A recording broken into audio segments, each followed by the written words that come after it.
fakes. Now he's going to take off. He throws to his left to Nyheim Hines at the 30. Spins out of one tackle. Looks like he's going to come up just short of a first down. We have a Colt player shaken up. I think that might be Nyheim Hines, who took a wicked tackle on the outside by Bonito. Play fake for Ryan in the pocket. Pumps once, pumps twice, plenty of time. Now throws the ball middle of the field. It's intercepted. And that is Caden Stearns with the big interception of Matt Ryan. Wilson looking, dancing, scanning, throws into the end zone. Broken up!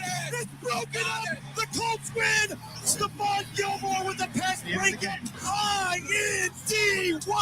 Colts win in overtime! Lunch Money with Kyle and Ray, presented by FantasyGuru.com.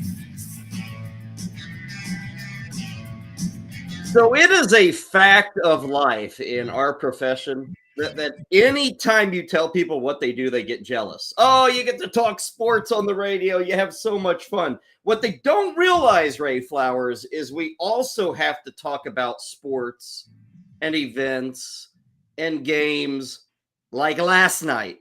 Everybody else, Ray, gets to move on with their lives, not think again about what they saw between the Broncos and the Colts.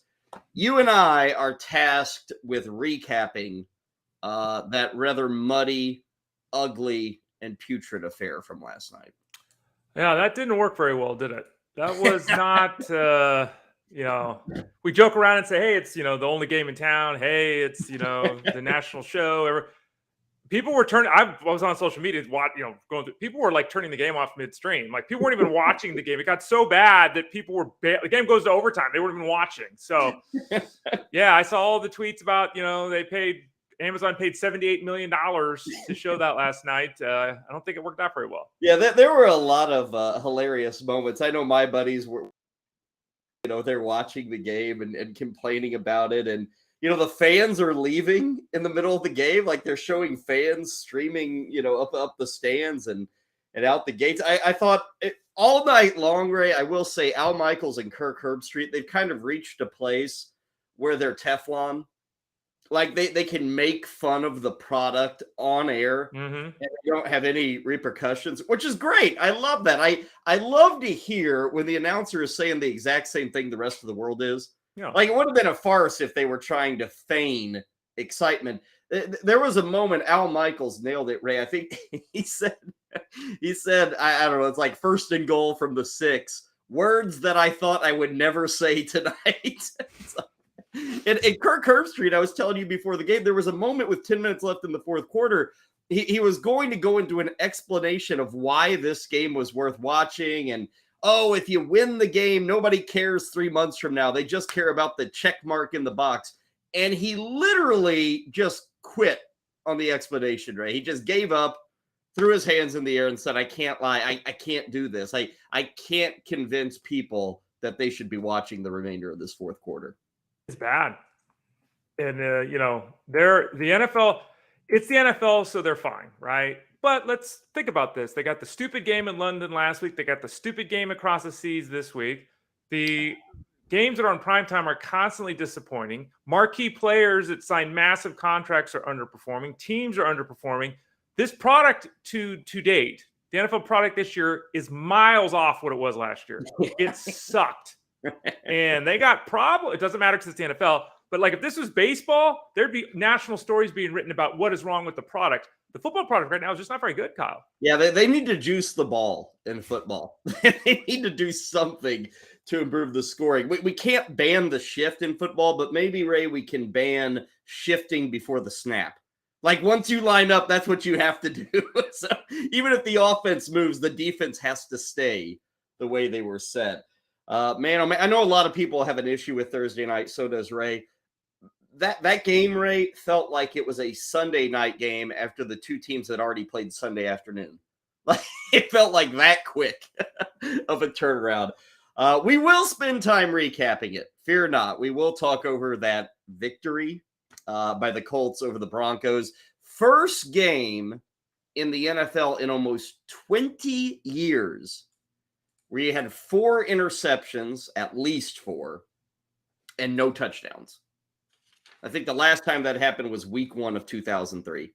So it's been a long time since we saw 2 offenses that brutal that terrible. I'm guessing that everybody got a good night's sleep, though. So it's good to have you with us here on Lunch Money for a Friday. We are getting set for the weekend. Let's hope the rest of week 5 is better than that kickoff last night between the Broncos and the Colts. I believe that was 2 horses you just kind of put out for the glue factory. Take both those horses, send them to the glue factory, and be done with it. We have got a load to get to over the next 3 hours. We always invite you to join us in the chat room. If you've got any questions, any thoughts, by all means, just jump on and let us know. Hit that fun button if you'd like, the call button if you'd like. We'd love to hear from you on a Friday as we get rolling up until 3 o'clock. Let us begin, Ray, with our lunch menu. The appetizer is where we start. Something over the last day or so that is catching your eye, catching your mind, and something, Ray, that you want to speak on at the start of the show. What do you got, man? Yeah, and I'm going to hit on what I basically just said. It's not just that the NFL product is bad, and make no mistake, it is. It's bad. They're playing bad football. There are broken passing offenses everywhere in the NFL. Now, this league has geared all of the scoring, all of the rules toward offense. We know that. Defenses can't, you go watch a game from 1978 to today, you won't even realize it's the same game. Like, everything is geared toward offense. And it doesn't matter, okay? Denver, Pittsburgh, the Giants, the Titans, the Steelers, the Panthers, the Falcons, the Bears are horrible at passing the football. A third of the NFL has no idea how to run an offense through the air. It's shocking. And I don't know if this is just a random sample size. I don't know if this is just a random confluence of, these pieces don't go together. I don't know if this is because every coach that's hired anymore is 26 years old and barely out of college because they knew Sean McVay 10 years ago. I don't know what it is. But we have a rampant scenario of putrid offense highlighted by complete inefficiency and utter disaster when it comes to passing the football for about a quarter of the NFL. Yeah, it's what's fascinating about it, Ray, is so many of the rules in the last 10 to 15 years, any rule changes, slight alterations, how are we going to call the game? Everything has been to improve the offensive and usually passing offense. That's usually what these rule changes are made, especially with like PI and what can be reviewed and hitting a guy within 5 yards of the line of scrimmage and the way they're starting to call the game. Like, every rule adjustment, Ray, is in favor of the offense to improve the passing game, and they still can't figure it out. Nope. Now, great reminder in our chat room. Next week, warning to everybody, 6 days away, Washington and Chicago, Ray. Yeah. Can we flex that? Can we? Justin Fields. Ray, we go from Matt Ryan and Russell Wilson to Justin Fields. We may be praying to watch another Russell Wilson disaster next week. Justin Fields may set us back another 3 or 4 decades. Yeah, and again, it's partly Justin Fields, it's partly the Bears, it's partly everything. But this is, if people love football, and they do, they're going to watch. Whether your home team is bad or not, you're in. I get it. But for people like you and I that have to look at everything, for people that are playing the fantasy game that have to be in touch with everything, the product sucks. It just does. And it's shocking to me that, Justin Fields is struggling. All right. He's a young player who doesn't have a full year of NFL experience starting. Okay. Right. We got it. All right. Russell Wilson, Ryan Tannehill, these are established veterans. And again, Russell Wilson's on a different level than Tannehill, but Tannehill was a near MVP a couple years ago, right? Yeah. I mean, what's going on here? Baker Mayfield has forgotten how to complete a pass unless it's to the running back. I don't understand how there are so many offenses. You look at these, and it's to the point now. What does Matt Ryan have? 11 fumbles? My God! How is that possible? And don't forget 7 interceptions too. Yeah, and it's just when the veterans like Ryan, like Wilson, and again, new scenarios, new team, when those guys can't even be looked at as legitimately able to go 250 and 1.8, right, which is a normal game for them for the entire career. When they can't legitimately be looked at and even remotely expected to get there, it's a mess. And we have the Geno Smith questions and all that. My God, Geno Smith is a superstar compared to some of these quarterbacks, and it's just shocking. You know what and there's a lot of things you bring up that has me questioning. Like, I think like most people, I'm a believer in experience, whether it's football or any walk of life. I want somebody who's been there, done that. I want a doctor who's been there, done that. You believe in experience, right? We hear all the time about veteran leadership and experience and decision making. I watched last night with Russell Wilson and Matt Ryan, and it was god awful. Mm-hmm. Like, and that is decision making from guys who have literally thrown thousands upon thousands of passes in the NFL, and they sucked last night.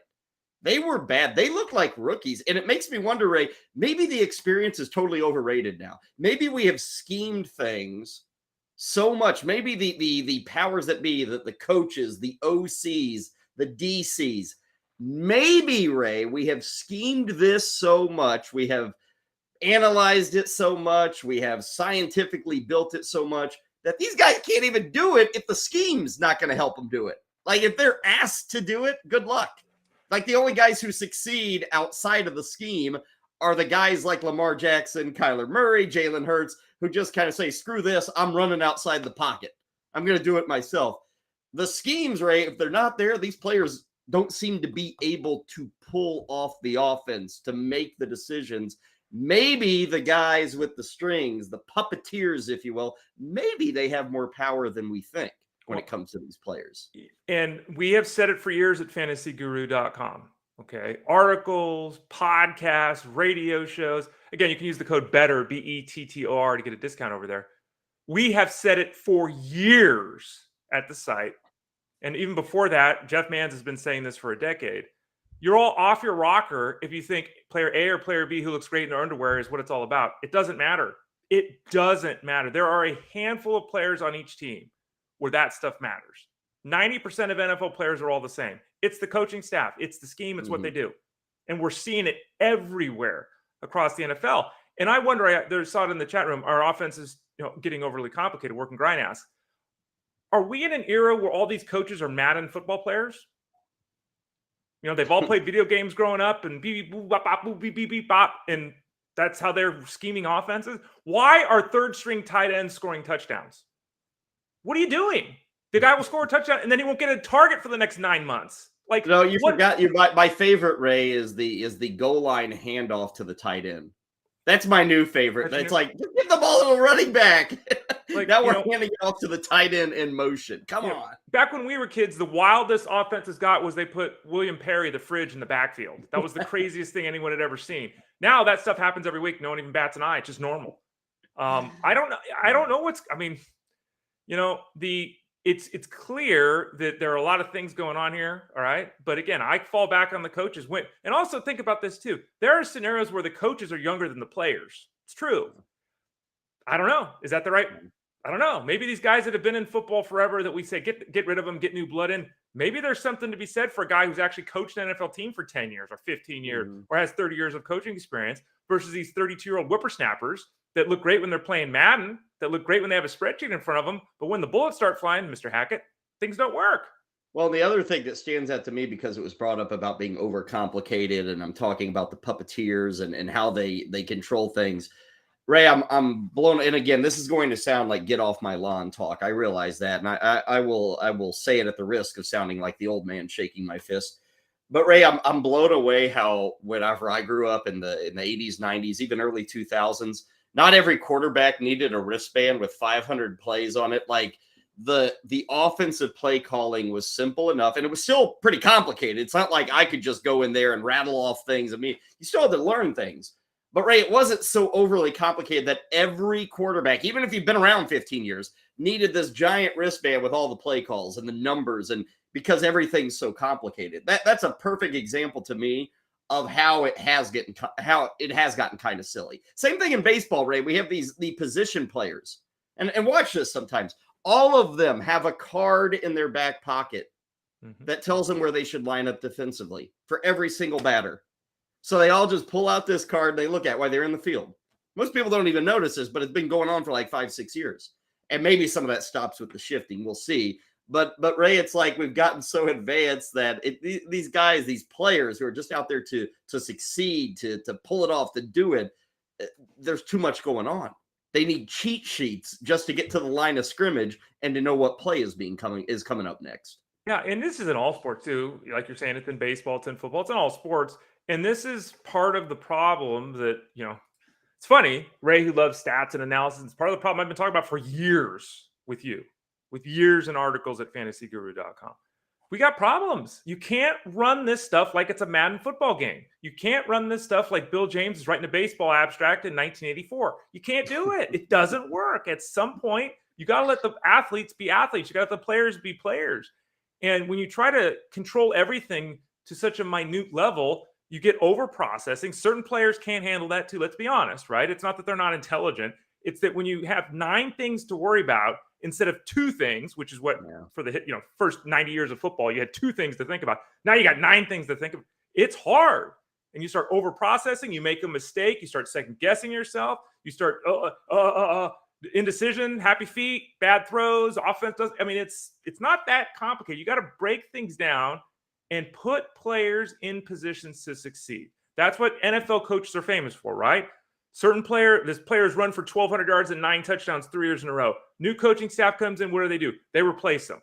Why? Not because he isn't good, but because they want their guy who fits their system. Coaches need to remember their system is important, but if they don't have the pieces to execute their system, they have to change. Players do what they do, and some of them do it immensely effectively, right? But they may only be able to do 2-3 things. If you ask them to do 9 things, it may not work.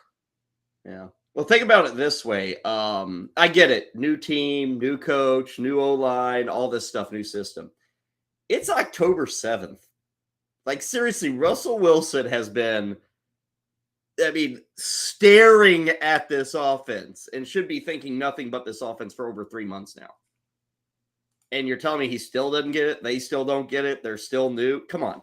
If it's taking over 3 months for a guy who's been in the league 10 years to figure out your offense, shrink it, change it, something. It shouldn't take this long, but it is. Oh, well. Well, but my appetizer, Ray, actually follows yours, but it really has nothing to do with the game. Okay. I really got hit between the eyes last night. The issue I have with streaming games, because we got this whole thing about streaming. Here's what's going on, Ray. This is my problem.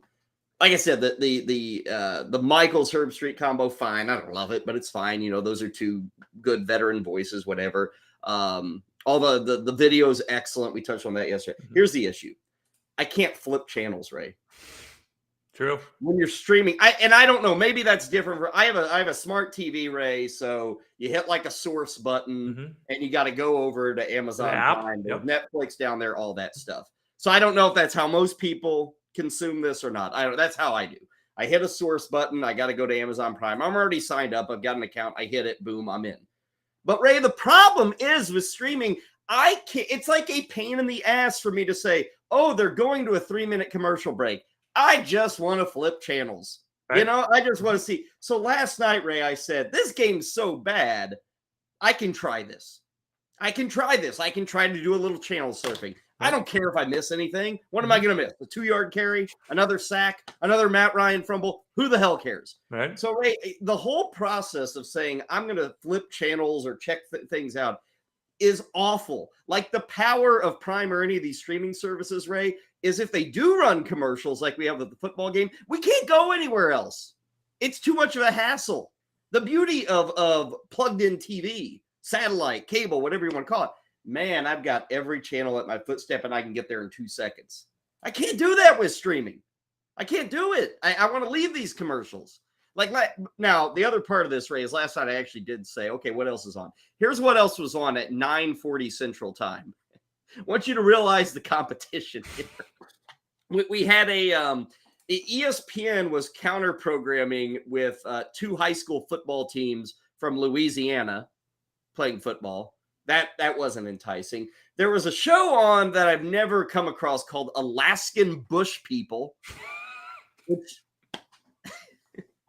like, when you fill out your tax forms, did they say Alaskan Bush what person? Is your occupation? Alaskan Bush person. You think the IRS is really going to fly out to Alaska to double check that? What code is that exactly? There was Bizarre Foods, of course, was on, and I noticed that the guy was in Northern California. Okay, that wasn't enticing. Now, one I almost stopped on, Ray. One that I almost stopped on and said this Broncos Colts game is such a pile of manure that I'm willing to watch this. It was purely driven by the title of the show. And I don't even know what, maybe on Wii TV, I don't know. But Ray, the title of the show was From Inmate to Roommate. Nice. Okay. That was like, this may actually be better than watching Russell Wilson try and figure out the Colts defense. From inmate to roommate. Like, who knows where we end up in that show? So there were things. Don Lemon was on. I haven't watched Don Lemon in 5 years. God love him. He's still going. There was like a Thor Ragnarok or something that was on. I've never seen it. But the problem again is, Ray, let's say I wanted to check in on From Inmate to Roommate. I check in. I can't just immediately flip back to the football game. No, I got to change the source. I got to sign back in. Then whenever I click the button to say I want to watch the game again, you know, it's like I'm the only person that left the game and then came back last night. Like, I'm that guy. I'm an Amazon A1 customer. I came back, Ray, and they had the, you know, I can't just go right to the game. They have to ask you, do you want the game right now? Like, what's that? Or do you want to start over the game? Right. Are you kidding? What if some sad sap made the mistake of starting over that game last night? No. So all in all, Ray, my problem is when you stream, it's cool. I get it. All these new avenues, all this stuff. Channel surfing. 20 years from now, Ray, the kids ain't going to know what channel surfing is. They ain't. The channel surfing to them will be, I went from YouTube TV to Hulu to Prime to Netflix, and it took me like 7 minutes to go to those 4 channels. That's what we're gonna end up with. The way to overcome what you're saying is to use picture-in-picture, I think. Now, I will admit, I've never tried picture-in-picture when I've had an app open.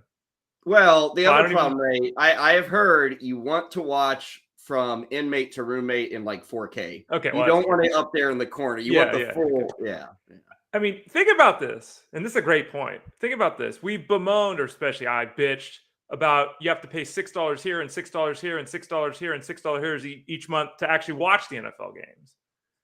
Now, to your point, they are forcing you to watch the commercials. So you're not only paying to watch the game, you're now being screwed by being forced to watch the commercials. So they're boning you twice. It's rough. It's rough. And in the chat room, I have not cut the cord. I'm not a cord cutter. I still have DirecTV. That's what I got. I'm not I have these. I have Netflix and I guess Prime with the free shipping stuff. That's all I got. And I've seen multiple people in the chat room say, well, you know, I've got my laptop open. I've got a second TV. You shouldn't have to have a laptop or a second TV going. I get it. That's what we do because we don't want to sit there and watch commercials. Thank you. Yeah, I mean, the average person go spend $300 on a TV. The average person, I'm not trying to be, the average person doesn't have $350 laying around to go buy a crappy Vizio TV from Best Buy that they can stick in the corner that then they have to spend $150 to buy a stand for. The average person, where they're at IKEA, the average person doesn't have the funds or the room or the size or the wires in there. They can't do that. At this juncture, Ray, in 2022, things are supposed to be easier. Yes. Not harder. We shouldn't have to have more TVs now than we did 10 years ago. That doesn't make any sense. I love the solution is go buy another TV. Yeah, or another computer, or have your computer open. It's like then now you're staring at your little computer screen. It's just, again, we got to do, but we should not be inconvenienced by a massive entity that we give billions of dollars to in the first place. Think about that. I just want to flip channels. That's all I want to do, Ray. I want to have the ability to flip channels. I should be able to go from streaming to cable to all that. I should get all 300 channels, 280 of which I don't watch. I should have access to all of this with just a hit of the button. I don't. So last night was a perfect night to see what else was on TV. That was the perfect night. Problem was you can't do it when you're streaming. I couldn't. Anyway, That's my appetizer. Main course for today. This is becoming the traditional main course on a Friday. Injuries, and maybe even some surprising injuries. If you thought it was bad to have only 3 points a week from Kyle Pitts, it's about to get worse for Kyle Pitts. So we'll run through all the injuries, where we stand for the weekend. Obviously, our side dishes, we are chock full. A lot of games to preview for week 5. A little more on this Colts-Broncos game. I don't want to belabor it too much. We'll follow Major League Baseball's postseason. As we speak, the Rays and the Guardians are in play. I saw Ray look over his shoulder. Ray, you must be watching the game. I have Shane Bieber covering first base there, yes. Yes, Shane Bieber. So they're still in the first inning, no score? It's top of the second, actually, no score. Oh, they're flying. Yeah. Game's cooking. Lunch Hunch, Duke's Den. We're going to talk some college football, get you set for your Saturday. Matt Bruning is set to join us from college to campus, or excuse me, campus to Canton. I always have to remember, it's a great name, but I got to remember it. From campus to Canton. You can catch that every Saturday morning. So we're going to talk to him coming up in hour 3. Let's see. Today's a Friday, Ray. Our treasure trove is going to be out there. I'm looking forward to that. I've got a October postseason baseball memory. That I will be showcasing. Can you give us a hint as to what you're going to be showcasing? I've got a small, but it fits in my hand. It's small, but it very much dovetails into my love of sports and my love of something away from sports that we actually talked about earlier this week on the show. It'll make sense when we see it. What could it be? So all that's coming your way. Producers, Brian Drozda, Heather Klein. I think this is Brian's last day with us, which, Ray, is kind of par for the course for you and I. I don't know what it is about you and I. We must be incredibly impossible to work with. All right. Because we literally go through producers over all of our numbers of years, Ray. We go through producers like a red hot knife through butter. I mean, we just cut through these guys. I think Draws only lasted 6 weeks with us.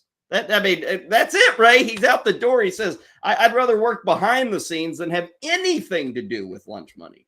Chris C, by the way, you're right. In the chat room, if anyone wants to look, he got what my item is going to be. Surprise. Of all the things I could have guessed Ray was going to connect his ornament to. And I only have one TV in my office. I don't know what it is. And Draws is going upstairs, for Better Sports Network. He's going to make sure that we're still in business in 6 months. He's going to do business stuff. So that's good. But yeah, for those people that have been following us forever, we joke. I think when we were at Sirius, we legitimately worked with every producer they ever had. And I mean, we're starting out kind strong of the here. training wheels, I think, for a lot. Yeah, I guess we're either incredibly hard to work with or incredibly easy to work with. I don't know, maybe a little both. I don't know, but yeah, we hopefully we don't lose Heather Klein in the next 6 weeks. So we'll see. She's probably looking at another show. She's probably wanting to get on with Finsty and Rodas. I know how this works. She's wanting to move up into the evenings. These mornings with these buffoons, give me a break. But I'd love to say, Brian, we were going to celebrate your time here at Lunch Money, but it was so damn short. Like, I don't think we have enough highlights. Like, we could do a montage of great moments and maybe over in like 10 seconds. I don't know. But anyway, congrats to Draw. Yeah, I shouldn't say congrats. He's probably got more work than he wants now. He just doesn't have to deal with us. So congrats on that, Draws. What else? Oh, bet du jour. Ray, what's your bet of the day as we get rolling on this Friday? Yeah, let's go for it. Baseball, the playoff stuff, I'm a little reluctant to get involved in, so I didn't do it today. I went football today for you, Kyle. It's a Friday. It is Friday, right? I don't even know what day it is. Yes, I've said that probably 3 or 4 times already. Yeah, and Thursday night football was last night. My bet du jour is the highest odds I've ever had on a bet du jour, which, again, is kind of just the point of the day.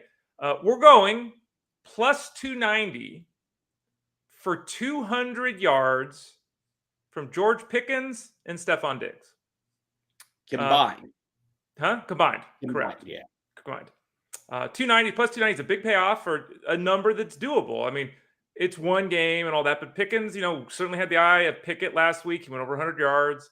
Stephon Diggs has gone for 80 yards and 9 catches his last 2 games at home. The last 2 times in the matchup, he's caught at least 9 passes. So, and it's Stephon Diggs and Josh Allen. So 290. I'm surprised the number actually I'm surprised the yardage mark isn't higher or the odds aren't lower. I don't think that's really a plus 290 bet. Maybe I'm wrong. Diggs can do it against the Steelers. Mm-hmm. That Steelers secondary can be had. The problem may be Pittsburgh with the rookie QB. Because you're on the road at Buffalo. That's a really brutal spot to be thrown in if you're Kenny Pickett. So that's a tough one to be sitting in. Beyond that, I guess you could say, well, hell, I think they're a double-digit underdog in that game. You could say, well, gosh, he's going to be asked to throw the football 35 times, so maybe a lot goes to Pickens. Not a bad bet, but yeah, payoff is a big one. My payoff is nothing like that. Staying with college football, Texas and Oklahoma tomorrow. We're going to talk this over with Matt Bruning. That's the big Red River rivalry, as Ray Flowers will tell you. Of course. They play it at the Texas State Fair, right on the grounds of the Cotton Bowl in Dallas, Texas, which I have been lucky enough to be to the Cotton Bowl, I think twice, at least once. But the Cotton Bowl is like old school. That's a fun place to watch a football game, where in effect it's like one giant bowl of 120 rows and then a upper deck on both sides. It's like a traditional old school football stadium. They always play this big Oklahoma-Texas game. They're in Dallas. It's an early morning kickoff. Quinn Ewers is the QB for Texas, set to be back for this game, and the line has really moved. Like all week long, Texas was a 7-point favorite. Now they are sitting at 8.5. Neither of these two teams are ranked, which is really rare between the Sooners and the Longhorns. Oklahoma is also coming off 2 straight losses. They are a big underdog, but Ray, I'm getting 8.5 points in a rivalry that Oklahoma has mostly dominated. I think they're the better team. 8.5 points, a lot here. So I'm taking the underdog Sooners as an 8.5 point dog to cover. It's way too big. And I know Oklahoma's had their issues, but Ray, I'm going to look at it this way. They're 18 years old, man. They had bad losses to K-State, bad losses to TCU. You can get 18, 19, 20-year-olds fired up for rivalry games. A lot of these guys from Texas, they've all played together. High school, all through the AAU circuit, whatever the hell it is. They've all played together. So Oklahoma's going to bring it. Oklahoma will rebound. It's minus 110 to take them as the underdog selection. So there's where I'm going, Ray. Oklahoma and Texas. Even you are probably sold on that bet du jour. After that breakdown, yes. Yes. Yeah. Dessert for today. We've all wondered about deja vu. Ray, do you believe in deja vu, that it exists, this phenomena known as deja vu? I do. I think it's there. I have experienced the phenomena. What is it? But I have experienced it, yes. Yeah. Well, I may have said this before, but we're going to tell you about deja vu and what the latest science says that deja vu and why it is. I'm a believer in deja vu. And Ray, that is one of those things that if I believe it, you start to think, well, what does it mean? Mm-hmm. It may mean that we're all just in kind of a Nathaniel Hackett controlled universe that really we have no control over. Maybe it is. What do they call that in the Matrix, Ray? What do they call it? It's a shiver in the whatever they. You're in the Matrix. It's just There was they had a certain term for it, a mistake in the Matrix or something like that. And I think that's what deja vu is, Ray. It's this matrix we're living in, and sometimes the lefts and rights get confused, and we see things we shouldn't. So that's what I believe. And believe me, I haven't had any acid this morning. Anomaly? It was an anomaly, right? Was it just anomaly? No, not an anomaly. It's a something in the Matrix. I haven't watched that movie. I haven't either. Yeah. I'm surprised, Ray. That one would be right up your alley. Well, I have books on it, talking about the cave and Plato and all that. So I've got stuff about it, but I haven't watched the movie in a while. Yeah. Flim 2002 says it's a glitch in the Matrix. I thought there was a fancier term than that, but that's kind of what I'm talking about. That's what I believe deja vu is, a glitch in the Matrix. Ray, drink special for today. What are we enjoying as we get set for the weekend? Yeah, it's the weekend almost. We've got Ollie's birthday party tomorrow to celebrate. Oh, thanks for the reminder. Yep. My God. Yep, I forgot to RSVP, but Ray, I'll tell you now, I'm not coming. Okay. We figured by now. We're going to have a good turnout, by the way. We'll take some pictures. Maybe we'll share them on Monday. I've obviously got my tie-dye going here. I'm really excited for the weekend. So I'm I've got a can right here, but it's not a beer. It's a Cutwater Tiki Rum Mai Tai. Those are the guys. Don't they make the? They make like the Moscow Mules and all kinds of all that stuff. Um, yeah, I haven't had that Cutwater. Is it legit?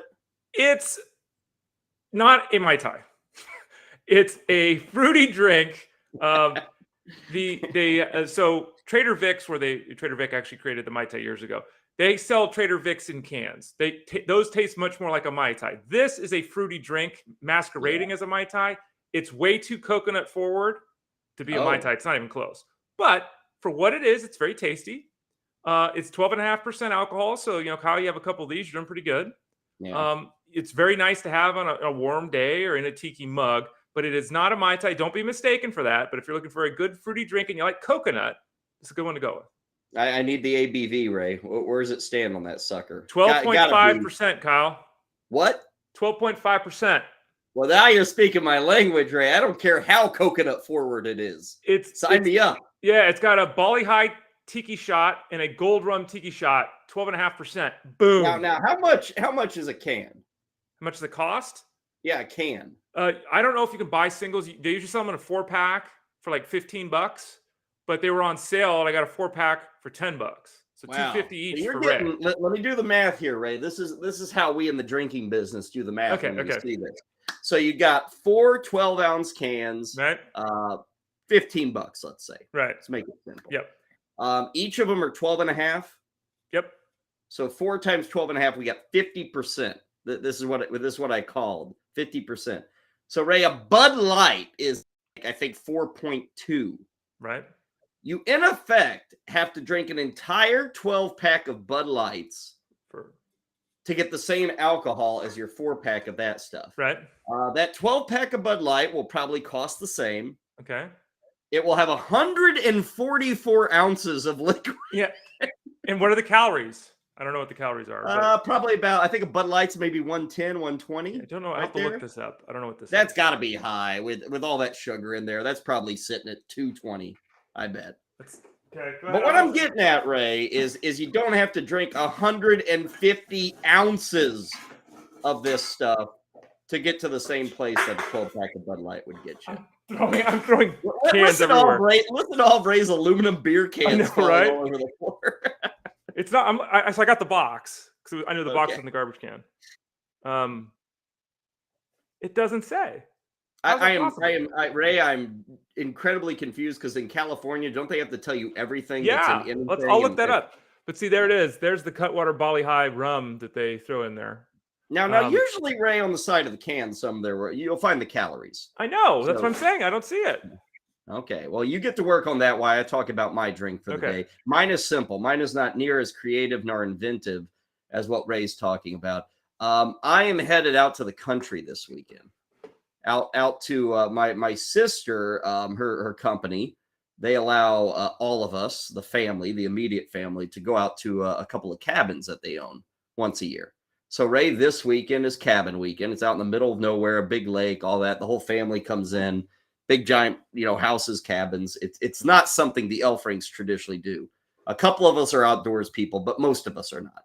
But we do like going to the cabin, Ray. It is taking place this weekend. It is a very chilly weekend here in the Midwest. Like tomorrow morning, we're going to have lows like at 35 degrees. Wow. The highs are going to be like 66. Going to be a beautiful fall day. I cannot wait, Ray, to literally sit down, probably starting around 10 a.m. and begin drinking tomorrow. That will be the plan, is to start that early. Now, what will be my drink? I plan, Ray, since it's fall and you need something to warm the soul. I'm thinking it's a whiskey weekend. Okay. I'm thinking it, and if there's a whiskey, a whiskey to go with. It's probably just going to be the old standby, the go-to, probably some Crown Royal. Okay. The problem is, Ray, you show up at the cabin with this, and even your family, who has known you for over 4 decades, says, "Gonna be one of those weekends, huh?" Is that what you're gonna do, Kyle? That's what we're doing. Yep. You're damn right. So that is the plan. A bottle of whiskey. You actually drink an entire bottle, Kyle? Not anymore. What do you mean, over the weekend? Yeah. No, probably not. That's a lot. Yeah, the recovery. I could, but the recovery is just not there anymore. Now we rewind the clock 25 years ago, man, unstoppable.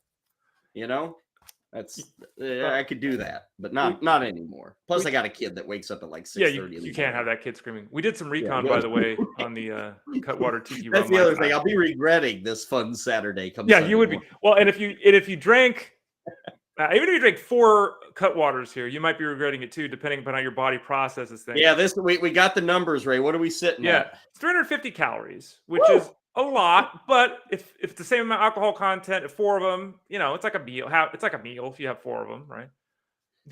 I'm looking at directly at their website. Their website says it's 24 grams of sugar per can. So that's like half a 7-Up, right? But it's a lot of sugar. Yeah, it's like 2 Hershey bars, isn't it? I don't. And then it's got 24 grams of carbohydrates here. We've also seen 16 grams in another source, but the Bali High or the Cut Spirits, Cutwater says it's 24 carbohydrates. So it's not a drink to have on a diet. There's sugar in here and there's more calories than normal. But again, if you're doing a 4-pack versus a 12-pack, I don't have a slide rule. And that's what I was just going to say, Ray. You drink, and people that eat 12 Bud Lights. I realize there is only a portion of our audience that has ever done that. But that's about 1,400 calories if you drink 12 Bud Lights. Maybe you've never drank 12 Bud Lights, but maybe you've done 10 keg stands. If you've done 10 keg stands in a setting, this is probably the equivalent of the calories. The sugar, Ray, the carbs are probably where the sneak attack comes with that Cutwater. So. Yeah, and again, it all depends how your body processes. Like for me, I'm not a sugar guy, but I drink them. It doesn't affect me that way. But also would say this, that you're only you're talking about just the fluid intake. Like you only have to go to the bathroom, maybe 4 times with the Cutwater. If you're drinking those beers, you're in that bathroom all day. So I don't know. Speak for yourself, Ray. They now have those attachments where if you're at the sporting event, it can run down your leg underneath your jeans, and you can just take a leak, and it stays right there. Kind of keeps your legs warm, and you're good to go. You don't have to go to the bathroom. You don't miss a snap. I miss these. You can actually buy a catheter to use at a football game. Pretty well. Yeah, I guess that's what the kids would call it. Okay, I didn't know that. Wow. Can you imagine anybody? I mean, because I'm sure at every NFL game, somebody's wearing those. I would imagine. But last night, don't you feel like a fool if you're at that Broncos game and you're like, really? I stooped to this level. I am wearing this bag down my leg so that I wouldn't miss a snap of the Broncos and Colts. My God, why am I wearing this thing? I need to go to the bathroom. Anything to get away from this football game. Okay, I've never used one of these, never seen one of those, never handled one of those. So I don't know what the quality is. But what if the quality of it is dicey, which I'm assuming it is, and you get patted down? And as you get patted down, it gets squeezed, and then it blows the urine. It's not filled up when you're walking through security. Maybe you've been pre-gaming, Kyle. Maybe, from the time you left the car to get in. Outside. They have Johnny on the spots, Ray. You don't need to pee in it. You're in line. You got to go. You're drunk. You've had 6 Bud Lights. You're obviously an amateur. You're obviously an amateur at this, Ray. You never snuck anything in. That's true. Yeah. Anyway. Plus, you can just say it's a medical device. Here's my Inogen. Here's my catheter. Come on, guys. You think they're really going to challenge that when you say, dude, I'm wearing a catheter. Give me a break. It's doctor's orders. That's what you get here on BSN. Inogen and catheter talk. Okay, we're off and running on a Friday. Now, word of warning, we may hit a speed bump when we get back to this Colts-Broncos game. I apologize. But that's what we got to do. We got to recap that game. The other thing that's going to cause a speed bump in your life, injury report. It's not really good this morning. And it could get worse as the day goes along. When we return on Lunch Money, we got news on Amon-Ra St. Brown. We got news on Kyle Pitts. We got news on Tyreek Hill, Michael Thomas. Who else is on here? We got another receiver. Who was it? Daniel Jones. Daniel Jones. We've got Keenan Allen. Yeah. So everybody is going to be affected by this injury report. We will get to that in just a bit. First, though, let's say hello to Duke for the first time. He is hanging out in the Duke's Den. Duke, take it away. Good afternoon, bettors. It's your boy Duke back and better than ever. presented to you, as always, by fantasyguru.com. Welcome back to Duke's Den, where we're struggling to find winners. Guys, we absolutely nail our under last night for Thursday Night Football. I told you, look, I made the total 39.5, 40 points. It was sitting at 42.5 at some spots, 42 in others. I hate to poop in the soup again, but we got to go under. So that's back-to-back unders with the college football and then NFL that do hit. But my God, we lose our parlay. Our Broncos money line paired with our London game on Sunday morning, Packers money line. We had it in our grasp. And Russell Wilson threw it away. Just an absolutely unbelievable game last night, obviously on Prime Video over there. Russell Wilson genuinely threw that game away with his 2 red zone picks as the Broncos drop another one. Questions remain about Nathaniel Hackett and his coordination and leadership there in Denver. But Russell Wilson's really the issue at hand that we have to talk about because the Broncos are committed to him 100%.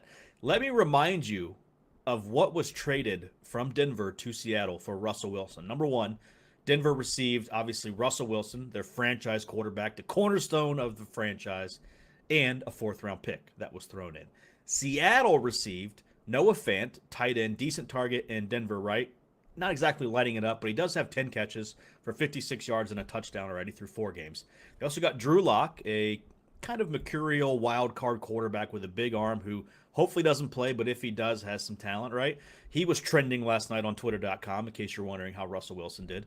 Shelby Harris, a defensive end who's played in 2 games, but the biggest asset yet to be named, 2 first-round picks, one of which, number 9 overall, went to the Seattle. They got Charles Cross, 6'5" athletic freak from Mississippi State, who's now anchoring their line over there at left tackle, started every single game thus far.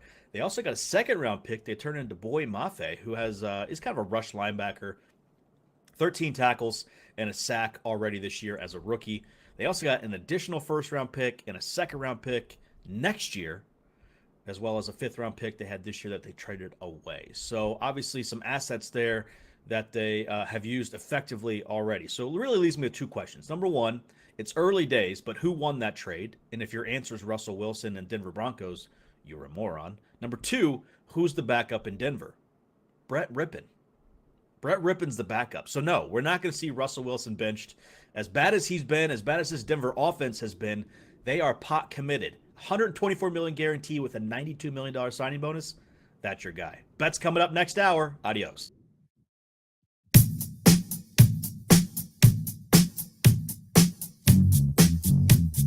It's always lunchtime here. Now back to Kyle Elfrink and Ray Flowers. I'm going to say this, Ray, and I realize I'm the only person saying this today. And I love our man, Duke. And I love all of you. But can we hold off a bit on Russell Wilson sucks and he's finished? And like, oh, they lost the trade. They're terrible. They suck. I got a buddy who lives in Seattle, right? He's a season ticket holder. Mm-hmm. Well, he's been a season ticket holder with the Seahawks throughout Russ's career. He's even bad-mouthed Russ. It's like, wait a second. You can't wait till the guy leaves town and then, oh, he sucks. He's no. Give it a few weeks, right? To me, he's earned the opportunity to maybe fight through this a bit. Yeah, I mean, I understand because again, I get yelled at a quarter into a football game in week 1. I get it, right? But Russell Wilson is legitimately going to the Hall of Fame. Okay, so before we. Again, people got to sell newspapers if that's even a thing anymore. They got to get clicks because I'm seeing all the articles too. They're is this the worst trade in history? It's like, what are you folks doing? Like, you've got a coaching staff who has shown itself to be inept, so bad to the point that they had to hire a secondary coach to help out the coach. Like, we all know there's problems here, right? There's injuries that they're dealing with too. It's a new team. There's all kinds of things swirling around here, but I refuse to believe, and so should everyone else, that a guy that was a Hall of Fame level quarterback for a decade goes to a different team and sucks. So what if that's the case? Everyone's thinking that. Remember that when you're drafting your football team, putting your football team together, because the way you're putting your fantasy football team together is wrong because you're drafting good players. You're drafting guys that put good numbers up last year. It's absolutely 100% the wrong thing to do if you believe Russell Wilson sucks now. Because the only reason Russell Wilson sucks now then would have to be because he was propped up by the scheme in Seattle, right? That's the only explanation. And we have the only other thing, Ray, is maybe this finger injury changed everything. Because really, he's been a totally different guy ever since that injury. Now, you would like to think, my God, it's been 11 months. We should be healthy. I don't know. Maybe we're not. But I look at last night, Ray, and that's decision-making to me. They were bad decisions. Like Matt Ryan on the other side, Ray, watching him, that made me nervous. Watching Matt Ryan. He didn't look comfortable at all. Mm-hmm. I thought Wilson at least looked comfortable a little more. Like Matt Ryan looked like his brain was scrambled. Like he didn't know where it was coming from or who to trust or how long to hold on to the football. Wilson, I thought, looked okay. It was just the decision. And a lot of the throws were off too. He had a throw to Jerry Jeudy that should have been an easy touchdown late in the game. Like Jeudy totally beat the coverage and was there in the end zone, and he overthrew him. And I thought that was the bigger issue. Like I look at both QBs last night, and to me, they had different issues. Like with Matt Ryan, it's like he shook. With Russell Wilson, he's totally off, and the decision-making was bad. Yeah, and I'll go back to something that we talked about in the preseason over Fantasy Guru. It's a series of numbers that Jeff Mann's made popular all preseason. 10 new head coaches, 16 new offensive coordinators, 14 new defensive coordinators. The NFL went through a dramatic change this offseason in the coaching staff. Everywhere. Half the teams in football have a new offensive coordinator this year. Everything's different. And when you put then a new player in a new system, when you double down, which is what's happening here, right? New coaching staff in Denver, new quarterback in Denver, you got issues. And, the idea that Russell Wilson is washed up, I can't support. The idea that Matt Ryan is washed up, it's easier to support, right? Mm-hmm. Not saying we're all the way there because people are saying that too, but it's much easier to support that given his lack of athleticism, given his diminished arm strength, given the way he's looked, like you talked about. Like there's just a different look when you're watching these guys play quarterback. But this is sports. Overreaction is, again, people yell during the first half of games in week one. I mean, this is what the world we live in now. If you don't do it absolutely immediately, as soon as the sentence is over, if someone's not doing it, they suck and they're out, Kyle. That's how people view things. If you own Matt Ryan right now, and I know there are people out there with Wilson and Ryan as their two QBs, Ray, I'm not going to push back necessarily on the idea of moving on from Ryan. I wouldn't, and that's, boy, if you had told me 5 weeks ago I'm saying that, I would have said no way, no how. Yet, Ray, now I don't blame anybody who makes that decision. If you're doing it with Russell Wilson, I'll blame you. With Matt Ryan, Ray, if there are other QB2s out there that are doing things, make the move. I don't really have an issue with it. Who knows when Taylor's back? The receiving game's so-so. Alex Pierce stepped up last night, but it's still a very unexciting attack. The offensive line, like they changed everything on the offensive line last night. They were moving left tackles to right tackles to right guard, bringing in rookies. They lost their center. Like it's a mess. Yep. And almost for only that reason, right? Move on. Like they may start winning games, but they're not going to be 28-point victories. They're not going to be the Colts scoring 35. That ain't happening, I think, this year for the Colts. Yeah, yesterday, every Thursday, we have Tyler Beaker of fantasyguru.com on, and we talk about Thursday night football. And he mentioned he echoed a comment that I also made here on the show because we both made it at the site earlier this season. We both picked the Colts to win the division. We both picked the Colts to be a really good team this year, and they suck. And yeah, injuries are, that is the great equalizer no matter what, no matter how good your coaching staff is or isn't. That's a great equalizer. And we can talk about that, but we can also talk about, objectively analyzing a situation and say, what do we get at the end? And at the end, I totally agree with you on Matt Ryan. I mean, again, we've joked about this. My Dynasty League team, I've got Matt Ryan. I tried to replace him with Daniel Jones. I tried to replace him with Justin Fields. My quarterback situation is a mess. I mean, it's 16 teams, 50 roster spots. It's a huge league. But again, I have Matt Ryan. I think I got Daniel Jones. I got the answer, right? I got the new Matt Ryan. He sucks. I go to Justin Fields because Daniel Jones he sucks. Like, Yeah, Ray, you're like the Jets trying to find a quarterback, man. It's like ever since Joe Namath left, you're lost at sea. Pretty much. I just need Josh Rosen on my team. Yeah, it's been bad. And Matt Ryan looks old and he's not athletic. He can't challenge the defense deep with his there are very few reasons right now in a 1 QB league to be saying Matt Ryan should be rostered. I agree with you. Okay, we will maybe have a little more on the Colts and Broncos as we continue on this edition of Lunch Money, brought to you by fantasyguru.com. But Ray, injuries are kind of where we have to go next because we got a lot of news shaken this morning. Probably the biggest news, Kyle Pitts is out for week number 5. So, like I said, Ray, people were moaning about 4 points. This week, they're getting 0 from Kyle Pitts. Yeah, and I mean, here's the issue, right? At least we know, so we can make a move. I hope you can make a move. Not every league has open waiver wires. Hopefully yours does. I was talking to Kyle about this off the break. I legitimately have him on half my teams. I don't like carrying 2 tight ends. I got no choice now. I've held off doing it to this point. I obviously have to do it with Pitts being down. When things start this badly, and they have for Pitts, he's played 1 decent game statistically. He's had 1 decent game statistically, and now we're dealing with an injury. It's very rare to see it turn around. And so now, while I was saying, maintain the faith, and everyone was saying maintain the faith, and you don't go to the waiver wire and add, Cole Kmet, it doesn't do anything for you. Now we might be in that zone because how long is he going to miss? How much time is he going to be on the sidelines? When he comes back, is he going to be limited? Is he going to have a setback? When are they going to make a change of quarterback? If they make a change of quarterback, what does it mean for the offense? This started out with so much hope, and it's amazing to think that we're legitimately in a scenario now with Kyle Pitts that, as bad as we felt about last season, that effort could be dominant compared to the season we get this year. I just thought of another reason why Kyle Elfrink, refuse to invest in tight ends. It's the situation you're dealing with, Ray. You're going to have to drop, I don't know, a wide receiver, somebody to go get a bum tight end. Any thought? Now, see, if I got a bum tight end already and he's hurt, I just drop him. I go to another tight end. But now you're going to be eating up 2 roster spots for maybe this week and multiple weeks with 2 tight ends. You hate that. I know you hate that. Is there any thought, Ray, to say, I'll just take a 0?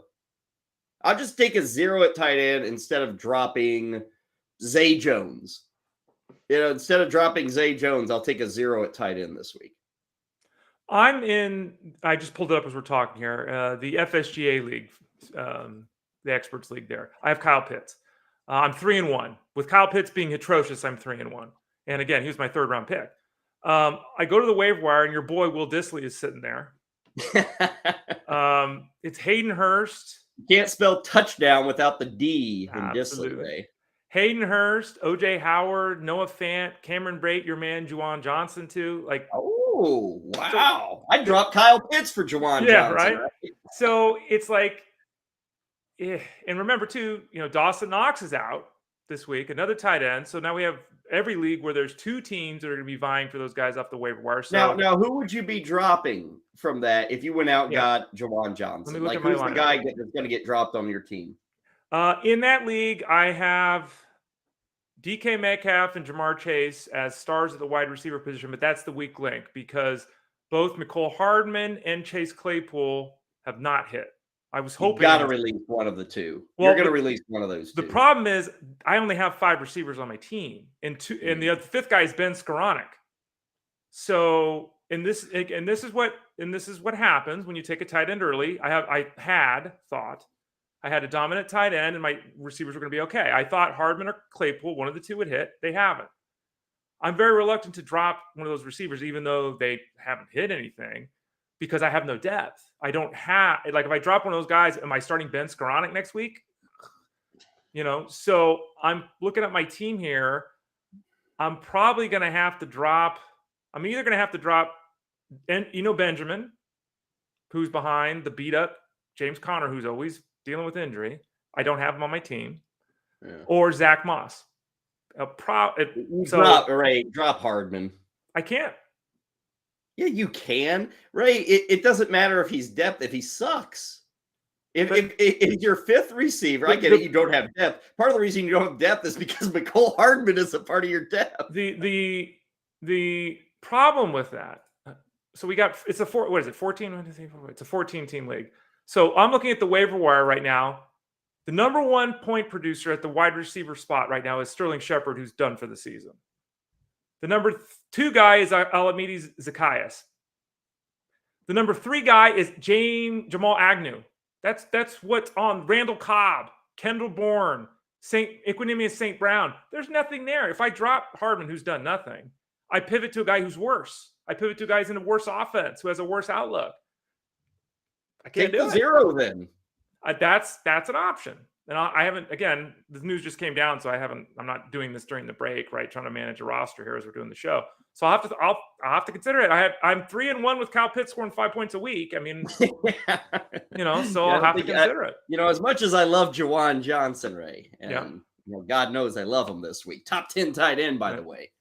I would still drop. I mean, I would have no problem dropping Hardman. You're in dire straits now. I would really drop Hardman if I found out this Pitts thing is longer than a week, but we don't know. We don't know yet. And it kind of popped up suddenly. It's a hamstring. Mm-hmm. Gosh, even if it is only a week, is he really 100% come next week? Iffy. Now, we got other hamstrings. In fact, Kadarius Toney, Ray, he's out again. Everybody knows that. I mean, I know I'm not breaking, but Ray, now it's not one hamstring. Kadarius Toney has injured both hamstrings. What will he think of next? How will he miss the next game in his storied NFL career? He will injure his 3rd hamstring. This guy. Just leave it at that. This guy. And,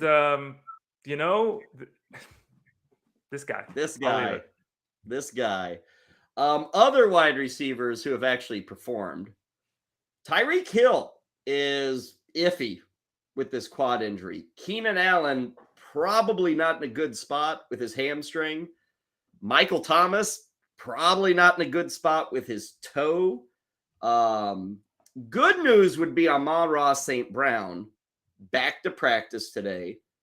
Good news would be Bateman. It looks like he's going to be back at practice and ready to go. We hope. Breece Hall is limited. There's a lot going on, Ray, that could change. A lot of builds this week. A lot of start-sit decisions. The big ones, obviously, being Hill and Keenan Allen. And I sit here right now, Ray, and I think Allen's probably out. And I think Hill could be out. I think that's very possible come Sunday. Why is it that every leading wide receiver, when their quarterback gets hurt, they're suddenly injured? Am I the only one noticing that? Interesting. Just saying. Well, I think they refuse to play the game because they're. I certainly think that that's what's going on with the Saints. I mean, but watch what's happened the last couple of years with Michael Thomas. When Jameis Winston's not starting quarterback, he ain't playing. What could possibly be his attraction to Jameis Winston or center? Yeah. Well, he doesn't want to play with Taysom Hill, doesn't want to play with Drew Brees, doesn't want to play with Andy Dalton. Okay, so that's what's going on, huh? That's what's going on. But yeah, no, Amon-Ra St. Brown returning to practice is obviously a big deal here. The Giants, again, it's not just Toney, right? We heard Wendell Robinson might play. He's now been ruled out too. Kenny Galladay as well. Don't forget that Galladay is out. We know Sterling Shepard is out. I mean, is Darius Slayton actually going to get some looks this week? Daniel Jones is going to play through his ankle issue. How effective he'll be, we'll see. But this is a mess. I mean, another scenario too, the Bills, we mentioned Dawson Knox is out. Right now we've got Isaiah McKenzie, who's still in the concussion protocol. Yeah. So that does not sound like he's going to play. Crowder, for those who missed, Crowder's got a broken ankle. He's gone. So Khalil Shakir, if he's still on the waiver wire, he's probably added in deeper leagues. But if he's still on the waiver wire, that's not a bad option because we know the slot position with Josh Allen is productive. We've seen that happen already this season. So Shakir is not a bad pivot if people are looking for a depth play at the wide receivers position. Are you paying attention at all to David Montgomery getting the limited practice? Got it, right?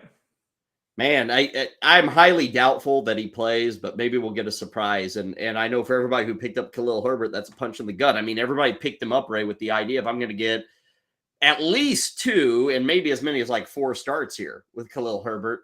Gosh, it may end up being 1. for Khalil Herbert. I guess there's at least a chance we see David Montgomery on Sunday. Yeah, absolutely. And let's be very clear about this, because I've seen this question in the Discord over at fantasyguru.com. I've seen it on the interwebs. People can follow me on Instagram and Twitter at @TheRayFlowers. This job, without question, 100%, is David Montgomery's when he's healthy. Khalil Herbert is not taking this job over. I don't know where people got this or where this came from. It's not happening. Is Khalil Herbert going to be involved? Yeah, sure, he's going to be involved. Could it end up being a situation like the Broncos with Gordon and Williams? Yeah, sure. But the lead back is David Montgomery when he's healthy, period. It's just how it is. And that's what we've run into a lot, because there's a lot of these scenarios too. Like, I'm getting a lot of Jeff Wilson questions. Do I trade for Jeff Wilson? Like, well, when Elijah Mitchell's back, Elijah Mitchell's the starter with the Niners. So are you going to make a trade to get a guy for a month? What if Mitchell makes a quicker recovery than anticipated? Same thing with Herbert here. If you didn't draft Herbert to handcuff him to Montgomery, which is what you should have done in every scenario, every single scenario that should have been done, because Khalil Herbert was a 13th round draft pick. What are you going to do? How much did you pay for a guy that, like you're saying, Kyle, may have only had a couple of week run for you? It's tough. So we'll see what the practice report says on Montgomery. Again, Breece Hall, you're going to want to follow that practice report. Rashad Penny was back at practice yesterday.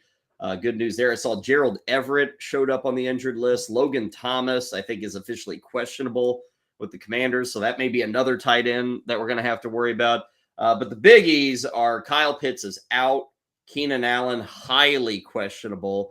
Probably the same for Michael Thomas. But Amon-Ra St. Brown back at practice. So that would pretty well indicate that he's going to be ready to go for that game against New England. And speaking of the Patriots, Brian Hoyer was placed on IR with that concussion.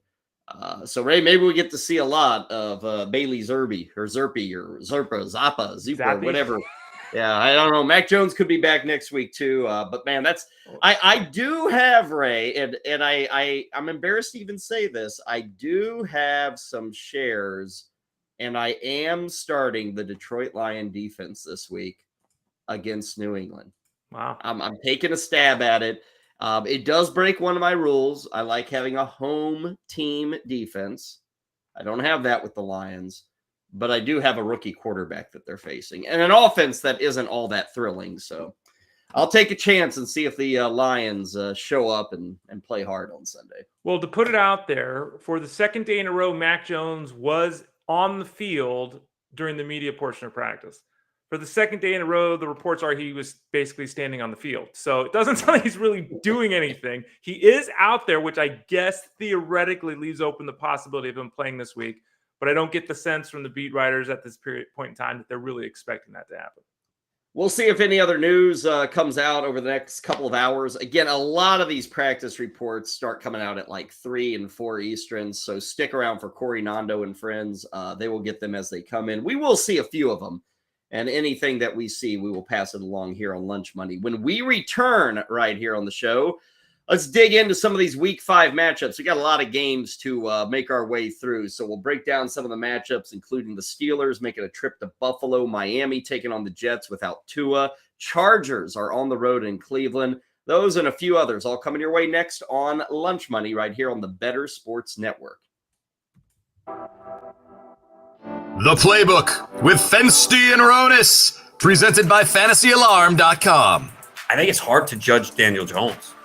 He's got no offensive line and he's got no weapons. So, he still made a couple of bad decisions this year, but it's really hard to judge him. And that's the difficult part for the Giants. They have to figure out if he's the guy. How can you make that assessment when he's throwing a Kenny Golladay who can't catch anything? Jones in a shotgun set. Back to throw. Has time. Fastball to the right side. Golladay makes the catch, but then he fell down and he never controlled it. It's incomplete. He tried to run away from the defender and he dropped it. I mean, Richie James, look at this. It is bad. They really need Wan'Dale Robinson and Kadarius Toney out there. And even then, that's still not enough. And I believe Daniel Jones is the most pressured quarterback in football. And it's going to be hard for him to have success. Corey Nando and friends, presented by Mayo Media. What can we say about 5 more passes batted at the line by Baker Mayfield? That's 12 for the season. I've never seen anything like this. Last year's leader had 17 for the entire season. Mayfield's on pace for 51, and the Panthers barely throw.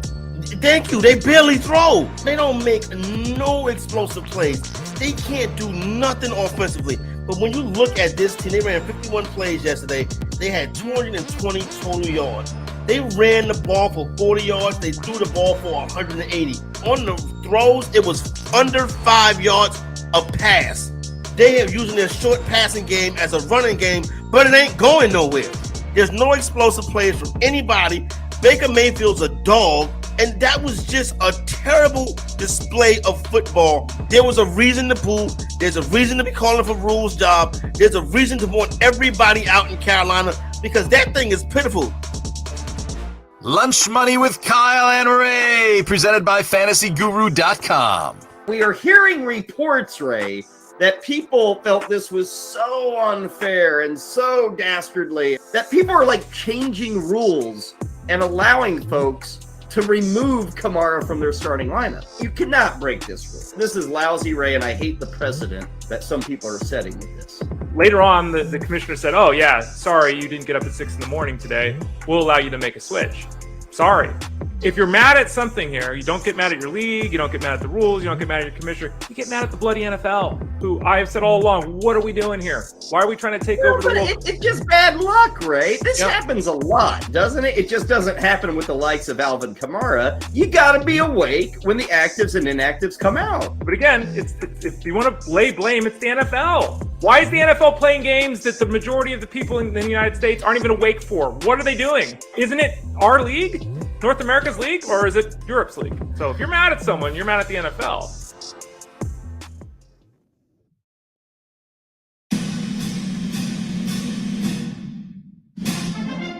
The event of the fall, a red carpet affair, has been scheduled.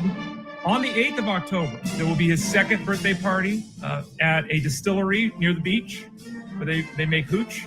So we're going to have a party. There'll be other puppies there. There'll be drinks. There'll be food. There'll be merriment on October 8th. Word on the street is Beyonce might make an appearance this weekend. All the single ladies, all the single ladies. You were invited, to which you laughed. I don't think you're going to fly out here. Yeah, Ray. I'm not booking a flight to San Francisco for a dog party. I've got other things going on here that I don't have time for that for. I'm certainly not going to dip to the level of like RSVPing on the website. Okay, I don't even want my name because I know how dog people are, Ray. If I say I'm not coming to your dog party, they're going to attack me. Dog hater, you hate dogs. Who let the dogs out? Who let the dogs out? Who let the dogs out? Okay, tomorrow's the day, Ray. I'm not going to be there, but I expect to see a lot of photos online or on Instagram or Twitter. You're gonna be posting photos, right? There'll definitely be photos. Yeah, I'll throw those photos up. I'm on Instagram and Twitter at @TheRayFlowers. You can follow the puppy at Ollie Aussie Dog. Okay. I'm sure there'll be a grand video put up at some point, either today or tomorrow or Sunday, by not Ollie because he doesn't have thumbs, but by his mom. She'll probably be the one posting. Well, again, I'm not going to be there. I apologize. How many people we got on the guest list or dogs? I guess we'll include humans. Oh, well, humans, canines and felines. If there are any, how many animate objects are showing up at this thing? Reports suggest upwards of 10 puppies and 28 people. So that's what we're now. Again, there's some people that haven't RSVP'd that we know are showing up. Maybe the people, you know how parties go. Yeah. But roughly, I know how parties. I don't know how dog parties go. Yeah, but I know how parties go. I don't know how many bottles of whiskey are going to be drank, but roughly 40 people and puppies are scheduled to attend. Is this going to be like just Alpo cans everywhere? Like the dogs are just going to go crazy and trash the place? No, it's an outdoor venue, and it's puppy friendly, of course, and so there'll be puppy friendly foods. I don't think there'll be Alpo. There might be some chicken breasts. There might be some rice. Wait, like kind of real thing. Chicken breasts, like real chicken breasts. The party. There'll be a cake, of course. God. And there's definitely they're not brownies, but cupcake brownie things for the puppies. There's like party favors. Each puppy will get one of those. So they're made for the animals. It's not human food. It's puppy food. But they'll be getting those too. Okay. Well, that should be fun. I cannot be there, but Ray, I do have a piece of advice as my gift to Ollie. Channeling the immortal Bob Barker. Let me just remind you to make sure you spade and neuter your pet. Good job, Kyle. Good job. Yeah, that is my gift. Just a reminder to spade and neuter all pets. I would tell all the other dog owners as well to dismember their household animals as they go through. We don't want a bunch of dogs, Ray. Like 10 at a party's already too many. I don't want 50 showing up next year. No, 10 is not too many. But you're right. And it's more with cats that's really a problem. But to your point, there's a lot of people out here in California that don't spay and neuter their puppies until they're 2. I don't know where this began, like some idea that the animal's not fully developed. Probably in China, I would think. Well, it's like we always did it like at 6 months, like my whole life. I've had dogs and cats literally since the day I came home from the hospital. So I don't know where the new let's wait 2 years to make sure the puppy's fully developed thing came, but a lot of people do that. Maybe it's a good reason with dogs. I don't know. Maybe I don't know. They can't receive communion until they're 2 years old, and they can't be spayed or neutered until they're 2. Oh, I did not know that. I'll have to look into that. Kyle. All right. It was in Vatican II. If you had followed up on that, they stated that. But I read the encyclicals, Kyle. I didn't remember that was in there. I'll have to check again. Yeah, it is. You got to dig way to the back. It's near the index or something. So. Got to dig way back there to get that information. So have a great time tomorrow, and can make sure to spotlight some of those photos. Does Ollie maybe have a hookup going for the party? Is there a possibility of some romance in the air? His best gal friend Kiwi will be there. They have had an infatuation with one another since the moment they met. So.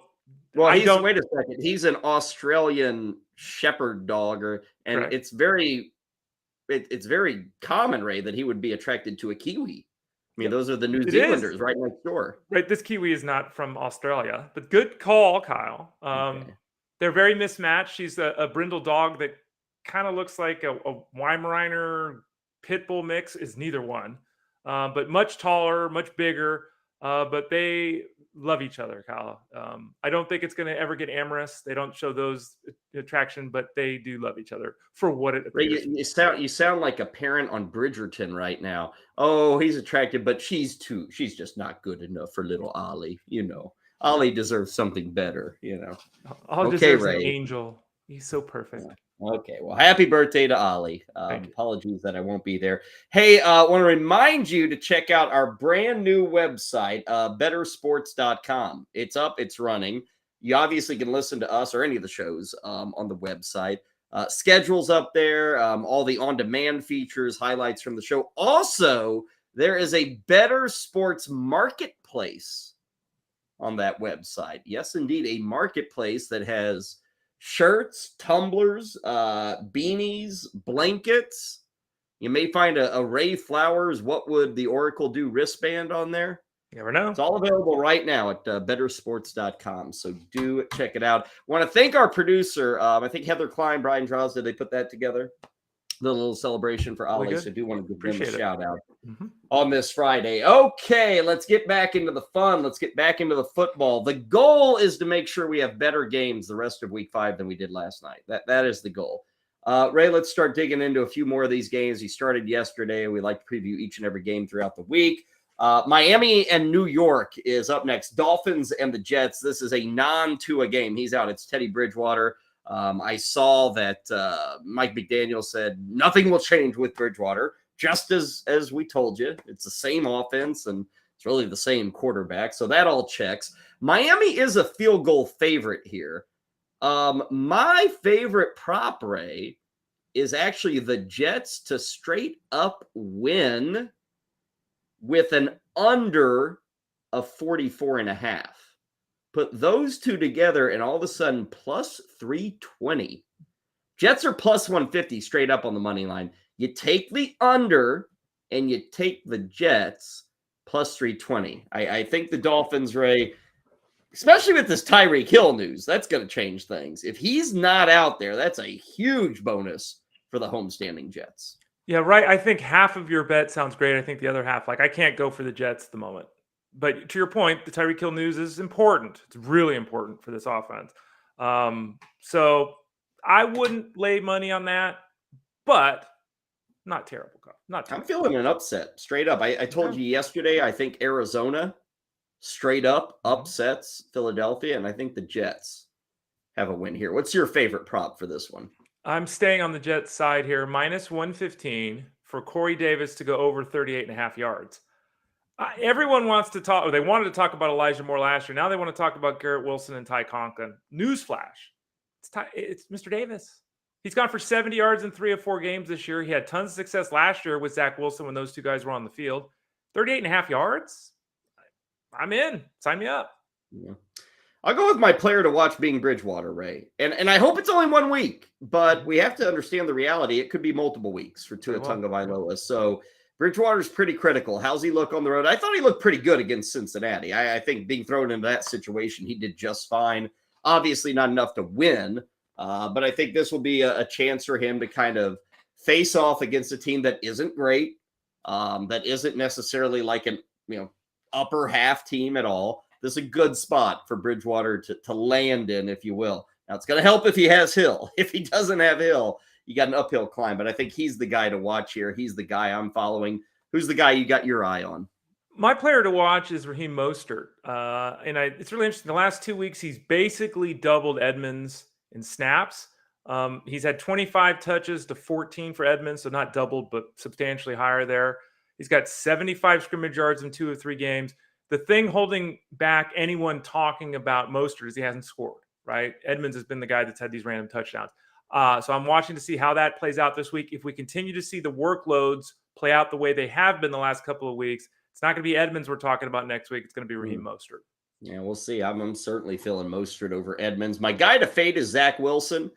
Now, you might say, why are you fading a guy if they're going to pull off the upset? I don't think Zach Wilson's going to be at the 4 of the upset. He may be fine, but I don't see big numbers. I think Zach Wilson really, I don't need big numbers. I don't need big moments. I just need solid play. I don't need mistakes. I don't need interceptions. I don't need Zach Wilson to look like Russell Wilson or Matt Ryan last night. Just make the plays that are there. This is a chance, I feel, for him to get a pretty significant win. Last week, honestly, was a significant win for Zach Wilson. I know Pittsburgh is not the Pittsburgh of old, but you went on the road, you came back, and you won at Pittsburgh. Bravo. Good stuff. So let's see if you can now do it at home against a better team in Miami. I don't think it's going to be good for Wilson. I think it'll be a very ordinary game. I wouldn't be investing him for I feel the upset and he's going to have a big game. Not seeing it that way. He's my guy to fade. Who is your man? My man to fade is Garrett Wilson. And, we talked about this a lot with Zach Wilson coming in, how the offense was going to change. It's 50 passes a week. It's 300 yards, each time out with Joe Flacco. Wilson comes in. Didn't look like that. He had a good drive at the end of the game for the team. Kudos to him, but he didn't play a good football game, made mistakes, couple of picks. And Garrett Wilson, 2 catches. He played a little bit more outside with Wilson versus out of the slot, so that's something to keep an eye on too. But 6 targets, in the first game with Wilson's a season low for this Wilson. So Garrett Wilson is the guy I'm fading. Watchability 2. Maybe I could go 2.5, Ray, but I kind of settled in on, not a very exciting game. It could end up being a game in the fourth quarter you're going to want to follow, but I think on the surface, just a 2 for me. Yeah, I'm going 2. Same number for me. Okay, a 2 there. We get a lot of 2s, unfortunately. Yep, Let's go next to Jacksonville. This could be a 2. Jacksonville hosting Houston. Jacksonville, Ray, is a 7-point favorite. Now, I'll tell you right off the top, I saw that. And even though, 10 days ago, I'm like, man, Doug Peterson, possible coach of the year. I still believe that because if the Jags make the postseason or if they win 9 games, I think Doug Peterson could actually be coach of the year. But Ray, this is way too much credit right now. A 7-point favorite. That's where I'm going with my prop. Okay. Give me Houston and the 7 points to cover that. I mean, my goodness. Ray, that seemed way too pro Jacksonville. They ain't there yet. I like them. I think they're improving all that, but that was way too many points in their favor on this one. So that's my favorite prop, taking the underdog Texans to be within 7 on the scoreboard. Yeah, it's so funny, right? That it's so funny. The Jaguars, the roller coaster they've been in the public's eye, right? Mm-hmm. They dominated opponent. They play crappy games. The quarterback is fixed. The quarterback isn't fixed. It's pretty interesting. That number, I agree with you. It seems pretty big. What's the prop that you're playing in this one? James Robinson over 74.5 scrimmage yards, which is a minus 110. Last week was the first week he didn't run for 64 yards. It was a bad game all around. Obviously, neither here. ETN hit 30 yards rushing last week. But if you look at Houston, to date, they've had running backs produce 175, 85, 169, and 109 yards. So 4 weeks, 4 guys with at least 85 rushing yards against them, 74 and a half, 5 scrimmage yards for James Robinson. He'll get there this week. Okay, he's actually my guy to fade. Oh, is Mr. really? James Robinson. Wow. And I liked what I saw early from Robinson, but I still feel that this team, Jacksonville, is going to be a little more pass heavy than we'd like to see if you own either of the running backs. And I still think, Ray, despite the results just not being there, they're going to continue to try and find Etienne some touches, find him some plays. I can't see them fully embracing James Robinson. It may be better for the immediate, like making James Robinson your running back would be better for the Jags right now. But for the long term, it's got to be Etienne as kind of your answer, a guy that is a difference maker, maybe too big of a word, but a guy that's really involved in the offense. That is an option in your offense. It's Lawrence, it's Etienne, it's Kirk. They're trying to build that trio. So I think that kind of hinders Robinson just a bit as we get deeper into the season. The fact that they're going to be thinking about, hey, down the road, what do we need in our backfield? And I think Etienne is certainly that guy. Now, my player to watch is Trevor Lawrence because, Ray, we had all the accolades after the Chargers win, and then we had all the crap of Philadelphia. So where are we with Trevor Lawrence? Are we going to go back and forth on this roller coaster 1 week to the next? I'm hoping it's a positive this week. It should be against Houston. Most notably, it's just got to be better than the usual Trevor Lawrence. Last week was a bad Trevor Lawrence. The usual Trevor Lawrence is a little bit better. We need to just erase both of those. We need to just keep moving forward a lot more towards that Chargers game. So I'm watching Lawrence. How about your two guys for the Texans and the Jaguars? A fade and a watch for this game. My watch is also Lawrence because we talked about this. I was like, yeah, man, it's better. Forget last season, and the last week was last season. So really need to see a rebound there. I'm anticipating getting it, but want to see. My fade is actually ETN this week. Okay. Again, I think Robinson. Neither one of these guys were really involved last week. The offense didn't work. But Robinson right now is the guy in the backfield. Maybe that changes. Maybe the Achilles. Maybe he wears down. Maybe ETN establishes himself.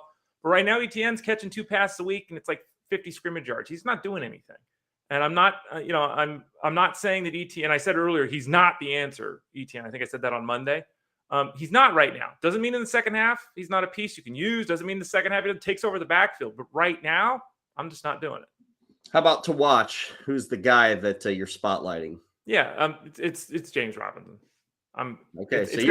We're playing the opposite end of the coin on this one. Totally opposite. Yeah, it's James Robinson this week. So he's I want to see a rebound. 8 carries last week. We'll see that number increase. He scored 4 times in 4 games. I mentioned last week was the first time he hasn't run for 64 yards. James Robinson. Okay. Watchability. I'm going with a deuce. We're hitting it out of the park this week. We're seeing everything the same, 2. Okay. And just so people know the grading scale, last night's game was a 0. So this is a 2 on a scale of 1 to 5. We're trying to stay away from that Broncos Colts. Let's go to Detroit and New England. The Lions are on the road taking on the Patriots. New England favored by 3.5. The over-under here is actually all the way up to 46. Now, before we dig into this, Ray, we were telling the viewers about the Amon-Ra St. Brown news. He was back at practice today.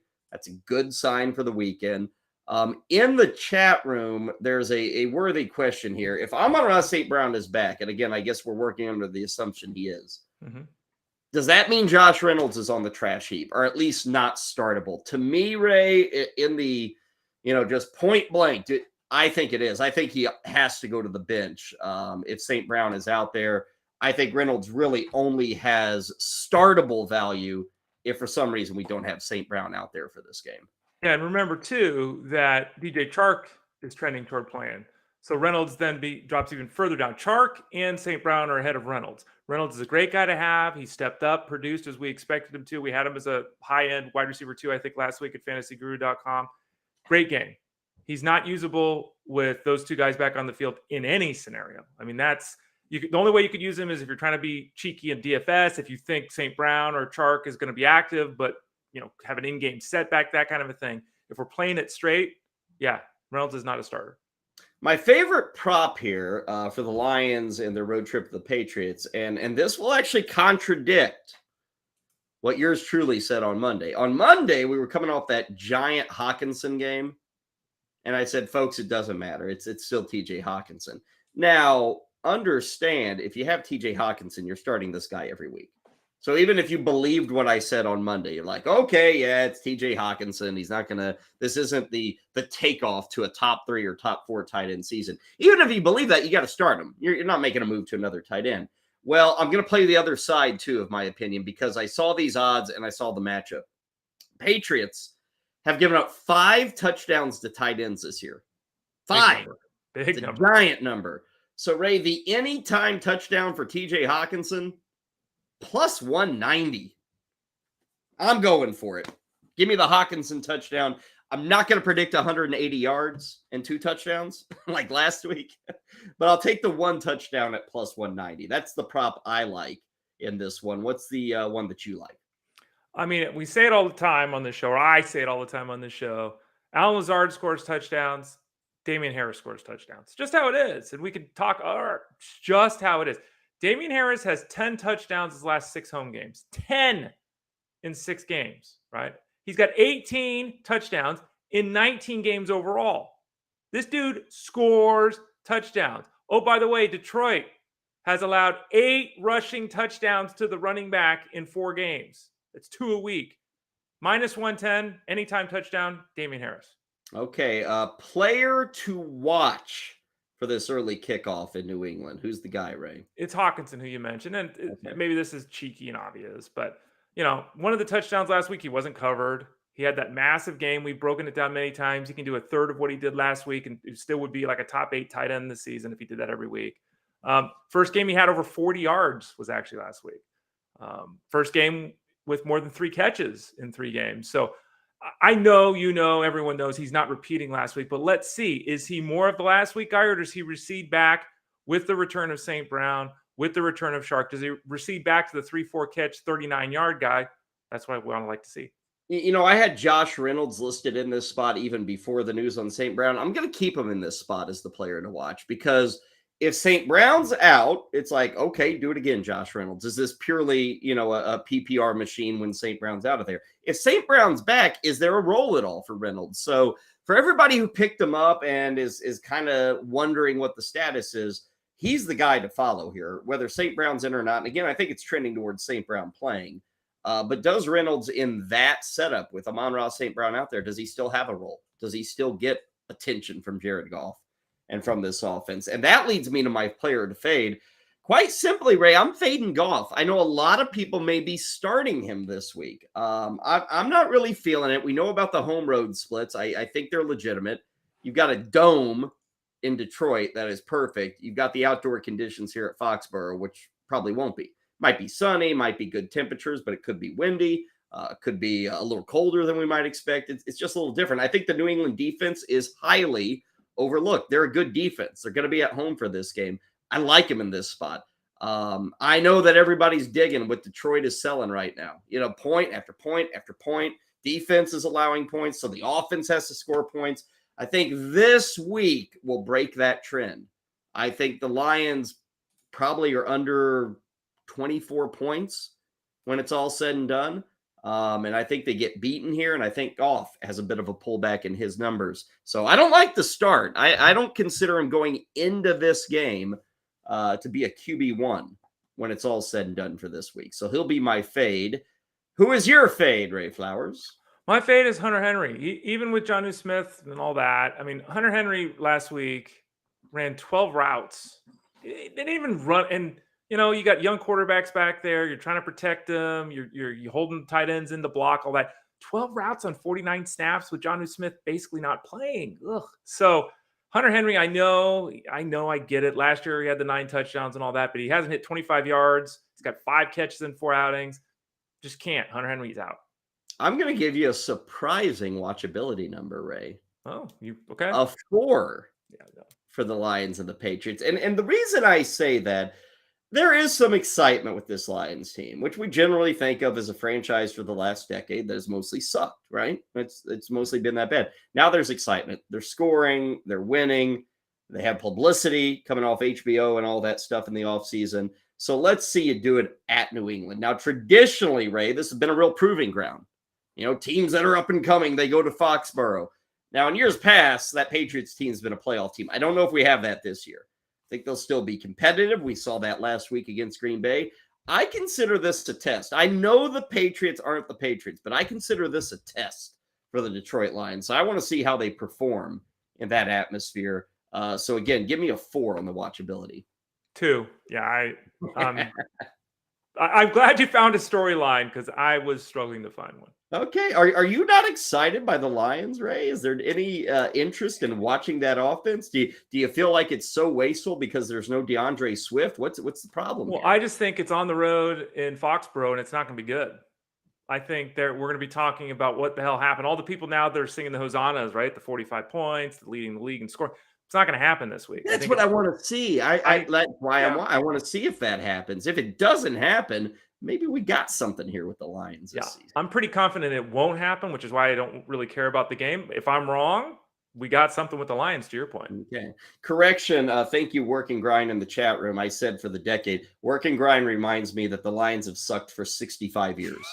Not just that's a long time. Not just the last decade. I was giving a little credit to like the Stafford Megatron years. Yeah, those were kind of some fun. Success. Yeah, those were fun. One more game to get to in this segment: Pittsburgh at Buffalo, and look at this spread, Ray. Buffalo by 14 points. Does that number say more about Buffalo or more about Pittsburgh? 14-point favorite, Buffalo Bills. Yes, I mean because again, the Bills didn't play well last week. Okay. They're at home this week. They're facing a team they should beat this week. They're facing a rookie making his NFL debut on the road in Buffalo. I mean, this will be a fascinating scenario. Will Kenny Pickett, because if Kenny Pickett plays the way he played last week, it ain't going well this week. And since the Steelers aren't going to be able to stop the Bills, and they're going to have to try to push things unless they're just going to turtle and play Bears football and lose by 28 points. I understand why the spread's that big. Takes nuts, stones, balls to bet it, but I get it. Okay, 14's big, man. Big number. I'll tell you the prop I like here. First drive for Buffalo, touchdown. That'll run plus 150. First drive, the result, the touchdown. Their first 3 games, they did that. First drive of the game, they came out and scored touchdowns. Last week, they didn't score a touchdown, but they scored a field goal. This is an offense, Ray, that comes out and usually has a game plan, the old 15 plays scripted kind of stuff. Mm-hmm. They do that, and they come out, and they usually find a way in. They're at home facing Pittsburgh. Plus 150 on them to get a touchdown on the first drive that they have on Sunday. What's your prop? I like that, Kyle. That's a good one. I can concur. I don't know if I like mine as much now. No, I still like mine, but it's 17.5 receiving yards for Devin Singletary. Like what? I mean, I get it. Running backs are volatile. Running backs don't always perform in the passing game for certain. The matchup, okay. Is this one where the Steelers are going to shut? No. So I mean, you look at if for nothing else, we don't chase points, but I mean, the last 2 games, has he caught like 13 passes? Like he can't get to 17.5 yards on this one. I'm very surprised by that. So I'm taking it. I'm trying to look up the number because I cut it off here. 17.5 yards is minus 135. So you don't get good odds for it, but I think So. But man, you see that all the time with those running back props, really right? Do. And I'd love to see like the hit rate over-unders for just the running backs and not guys that are like known for being involved in the receiving game, but guys like Singletary can make a few catches here, the Derrick Henrys of the world who can make a few catches here. And we always think, Ray, man, 18 yards, that's so easy to get to, but how often do they actually hit that? He's got 16 targets the last 2 games. Like I bet you're right, because I did a Pollard one earlier and he didn't do it. I think I did an Elliott one too and he didn't do it. So I bet you're right. But 16 targets in 2 games, how's he not get to 17.5 yards? My player to fade is the guy he's competing with. I guess he's still competing, Zach Moss. And I don't know, Ray, it's a little bit of a tough hold at this point with Moss. Like we're not seeing anything from him. Like there just aren't the touches here, the opportunity. You know, you're always swearing up and down the pole about handcuffing. Does Moss have to be held on teams? Because there's nothing here. And I asked does he, because Ray, it's kind of that issue of, okay, Singletary goes down. Well, is Moss really the guy? Or is there other options there? You know, do you go with the rookie James Cook? I kind of feel that would be the move if Buffalo even lost Singletary. Yeah, there is certainly that debate. You know, would it be Moss on early downs, Cook as the pass catcher? What do they do? I think that the large takeaway at this point in time is what we have both been discussing. They don't run the ball. So, you know, if it goes to Moss, I mean, what are we hoping for? 14 carries, 60 yards, which again, and bye weeks, injuries, okay, but they don't look to establish the run anywhere near enough for people to be excited. Holding Moss is playing the long hope game, and it's not necessarily one that's going to pay off. Player to watch for me is got to be George Pickens. And Ray, I don't expect Pittsburgh to have a very good game here. I don't expect Pickett to have a very good first start. This is almost as difficult as it gets, Ray, to have your first NFL start at Orchard Park against the Super Bowl favorite. This is a really tough matchup for him to have success. That Bills defense is pretty solid. I think, though, I want to see if Pickens and Pickett have any kind of rapport. Is there something developing here? Can we feel better? Even if Pickens' numbers aren't great, but if we're seeing, 3 catches on 9 targets, if we see that kind of big number, if we continue to see Chase Claypool ignored, that makes me feel a bit good, a bit better about Pickens. I'm not going to sit here and predict a big game for him just because the situation is a tough hill to summit, but I think he's absolutely worth watching on Sunday. Who are your 2 guys, your fade and your watch? My player to watch is Deontay Johnson, because I am nervous about Deontay Johnson. And, we talk about this all the time. The change of quarterback changes how the player sees the field. You can call the same plays, but Trubisky doesn't see the same field that Pickett does. So where does Johnson end up? I mean, it's the worst game since week 5 of last season for him. In the 15 games between those 2 tank jobs, 7 catches for 70 yards was Deontay Johnson's average, with Mitch Trubisky and Ben Roethlisberger, not exactly 2 noted pass catchers. Last week, 2 catches for 11 yards. So what is his role in this offense? It's not going to be as bad as last week. But do we get back to the 10 target, 6 catch a week guy? Really want to see how that plays out this week. How about on the other side? What was that? I'm sorry. I was going to say, how about the fade? But you're going to beat me to it. Yeah. On the other side, I'm staying at the wide receiver position. I'm going to go with Gabe Davis.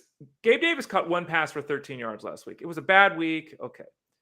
Gabe Davis has played 96% of the snaps, okay, in 3 games, and he hasn't hit 40 yards. He is out there all the time. He's always on the field. He's always running routes, not getting the ball. Now, some of it is the ankle. Okay, I get it. He's not creating as much separation and all that. But what the hell's going on? And it's not just, hey, he was supposed to be a breakout guy, so he's been disappointing like Kyle Pitts. He's playing every snap, and he's not even getting targeted. So I can't, at this point in time, look at him and think he's anything other than like a low-end wide receiver 3 this week.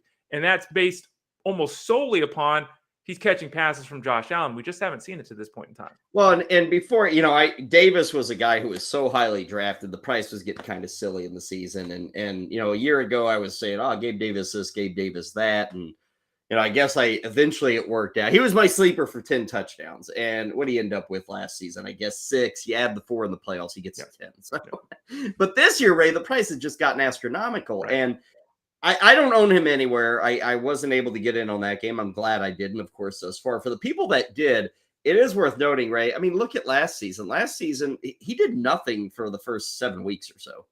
Like, he was available everywhere on the waiver wires. So understand this isn't totally out of the norm for Gabriel Davis. Now, we're a year later. You had the big playoff game. He's now the number 2, I guess, in this offense. So expectations were much greater than what he did through 7 weeks last year. But he kind of sucked in the first 7 weeks last year, too. So maybe patience is warranted there. Watchability for this Steelers-Bills game, give it a 3. There's the rookie QB. There's Pickens. There's the Bills, who are always worth watching. So I'll keep an eye on it, Ray. Give me a 3 on it. Yeah, you're back to reality now, Kyle. I also Okay. have a 3 for this game. So I'm in agreement with how you see this one. I don't know. Lions Patriots, Ray. It's going to sneak up on you. Going to sneak up. Question in the chat room, Ray. James Cook, is he the same as Moss, or is he more of a hold? You were talking about that running back situation. Kind of the same, is he not? Well, again, they're totally. What are you trying to accomplish? They're totally different players. I know a lot of people were kind of hoping that James Cook would take over the backfield. Let's hypothetically say that Singletary's out for 2 months, like he blows something out. What do? Again, I think it's a shared backfield now, and this is stupid and it's baseline analysis, but it's how I see the situation. We're going to get a lot of Moss on early downs. We'll get a lot of Cook on the later downs. So if you're in a non-PPR setup, they're pretty even because Moss is likely to get the goal line work. If you're in a PPR setup, Cook would surge ahead because I think he'd be the pass catcher. Would either one of them look at Singletary? Would either one of them be a player that you're starting every week as a running back 2 with confidence? No. I don't think either one of them profiles, at least right now, as someone that's going to step into 17 touches a week like Singletary either. So it depends on your setup, depends on what you're doing, what your backfield looks like, all that kind of stuff. But they have similar-ish outlooks, but they get there in different ways. So you have to keep that in mind. Still to come here on Lunch Money, presented by Fantasy Guru. We've got a look at the Cowboys and the Rams. The Chargers are in Cleveland this weekend. Rays 49ers on the road in Carolina. That and a few other games before we get out of here at 3 o'clock. We'll also take a look at the college football slate coming your way on Saturday. But when we return on Lunch Money, it is time for our treasure trove. It's a Friday, so Ray and I are digging into our collectibles bank right here at our abodes and pulling something out, showcasing it, talking it over, showing it off, whatever you want to call it. We'll do it next after we check in and say hello to Mr. Duke, who is in the den and probably has some bets. So, Duke, take it away. Hey, good afternoon, bettors. It's your boy Duke, back and better than ever, presented to you, as always, by these guys. FantasyGuru.com. Thank you, as always, for tuning in to Lunch Money. Welcome back to Duke's Den, where I try to make you money one bet at a time. We didn't win money last night. We didn't lose a ton of money. We lost the juice. We go 1-1 on Thursday Night Football. Did a full breakdown in hour 1. If you missed that, of course, you can go get it on demand for as little as 10 cents a day. I think even under 10 cents a day. If you get Better Sports Network on demand, sign up there. But over on Fantasy Guru, in the Discord, we had bets going all over the place. And you know what makes a boring football game fun? Gambling. Having something on it. Of course, we had our under, which we hit. We also had our Broncos money line, which we didn't hit. Thanks so much, Russell Wilson. But it's not just me. It's Jeff Manns. It's Ted Schuster. It's guys like Siege and like Tyler Beaker, who I've brought up several times on this show, and they had themselves a night. I told you, gambling makes sports fun, right? Where would the NFL be without gambling in fantasy football? Well, Siege last night was all over Alec Pierce. And what I love about Fantasy Guru, and for those who don't know, I was a paying subscriber before I started working here, is it's not just the bets. It's not just the daily fantasy plays. It's the why as well. I like the reasoning behind, even if it's just an underlying stat or DVOA, or if there's some sort of mathematical explanation, great. Give me that. If it's some read that you have as well, great. Give me that. And Siege put this perfectly. He said, number one, that Alec Pierce was going to go over 34.5 yards. That was minus 110. But because of the matchup with Patrick Surtain against Michael Pittman, he thought Pierce was going to get a ton of looks from Matt Ryan, who'd be under pressure. He then takes over 39.5, over 49.5, over 59.5, over 69.5, over 79.5 yards. Literally more than double his actual prop. Bing, bing, bing, bing, bing. Nailed them all. Alec Pierce goes for 81 yards. He goes 6-0, cashing everything from minus 110 to plus 640. Unbelievable. And then, of course, our guy Tyler Beaker was on Alec Pierce as well. He also had head-to-head Cortland Sutton over Michael Pittman for that same reason. As far as yardage goes, wins that. He had Denver, Indiana first half under, hits that. Brandon McManus over 1.5 field goals, hits that, which I know Jeff Manns and a couple of other guys had as well. Just reading the game and figuring out different angles to attack is half the battle here, and that's why I love working over at Fantasy Guru. I'll give you one more bet, and then I'll give you a couple more in hour 3. Tyler Beaker likes Las Vegas Raiders plus 7.5. That's plus the hook is the key here, and that's over at FanDuel. Essentially, it's 7 everywhere. FanDuel gives you the hook. With the way the Chiefs defense has been playing, he does think the Raiders are going to score. I tend to agree with him. I like that hook. Don't love it at 7, like it at 7.5. Vegas Raiders, take it and go. Adios.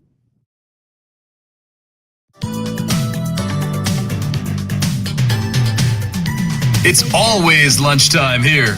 Now back to Kyle Elfrink and Ray Flowers. And it's all sports all the time right here on Lunch Money. Kyle Elfrink and Ray Flowers with you. Baseball playoffs started up today.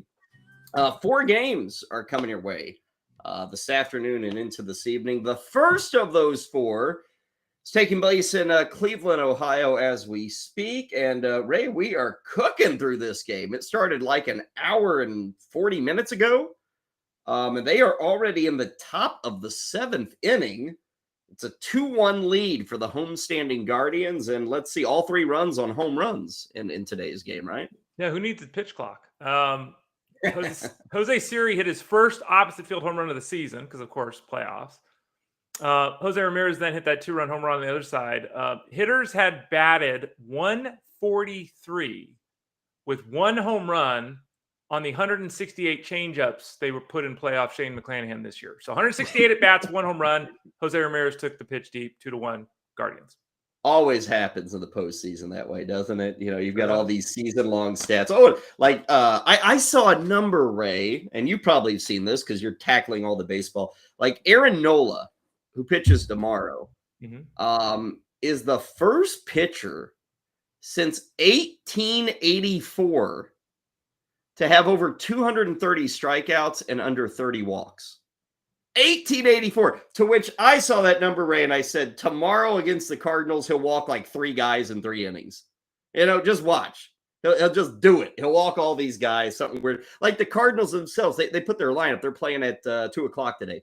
Their lineup came out, Ray, and I was telling you, it's the first time this year they've had this particular lineup. It took until the playoffs for them to put this actual lineup out in the field. Yeah, and you see teams, they're sitting veterans. They're, calling up minor league guys, the guys on a 40-man roster. They're putting them on for defense or base running. Like it's really interesting to see how, what you do all season long to get you there isn't what you do once you get there. I don't know. I mean, if it works, great, but isn't it harder to justify to your fan base and everyone? Well, we did so-and-so for 6 months and it worked great. And then we went to playoffs and we're doing something totally different. I don't know. Yeah, well, I think you get away with it nowadays. Like I think maybe Toronto and Kansas City. I did a lot of stuff with lineups all season long. And Ray, it always felt like Toronto and Kansas City were the most, in Boston also ran like they actually kept things in an order. Like it was the same guy, and it wasn't perfect. Nobody's perfect on that. But those 3 teams, especially Boston, Kansas City, Toronto, always seemed to be the same guy in the general order. 7 of the 9 guys would kind of be in spots where the rest of baseball was everywhere. Philadelphia was pretty good. They kind of had a consistent starting 9. They've got Zach Wheeler going up against Quintana for that game today, 2 o'clock. Later is Seattle at Toronto.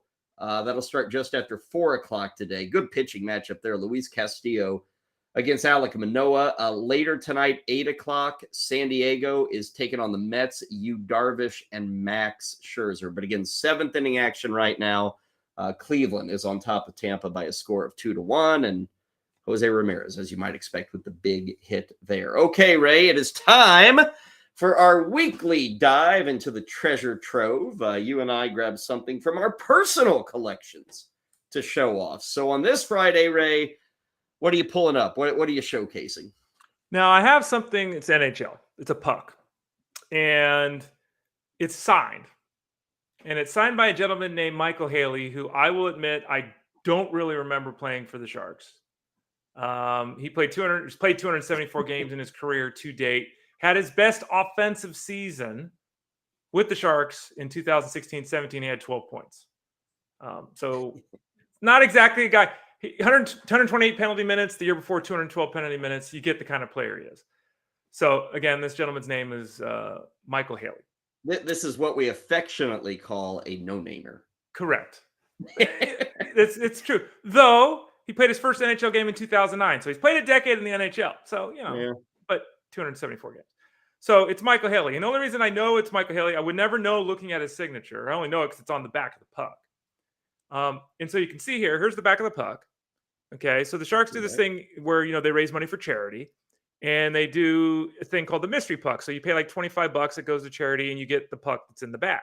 You have no idea who it is. It's one of the list, like the 12 players that signed him or whatever, and you just take your chances. So one game we were at, got the puck, happened to be Michael Haley. Ray, this is a really terrible story. I get it, it's a terrible story. The reason though I have it is because it is signed, right? So there's his name, right? Yeah. And earlier this week, if you remember, for $2.3 million, the Star Wars X-Wing fighter that was actually used in Star Wars, the prop, was sold. $2.3 million from the original movie. Red Leader, right? We talked about Red Leader. That was one of the squadrons of the Rebels in Star Wars. Look what we got here. It was a puck from Star Wars Night, and they're all wearing the red logo, Kyle.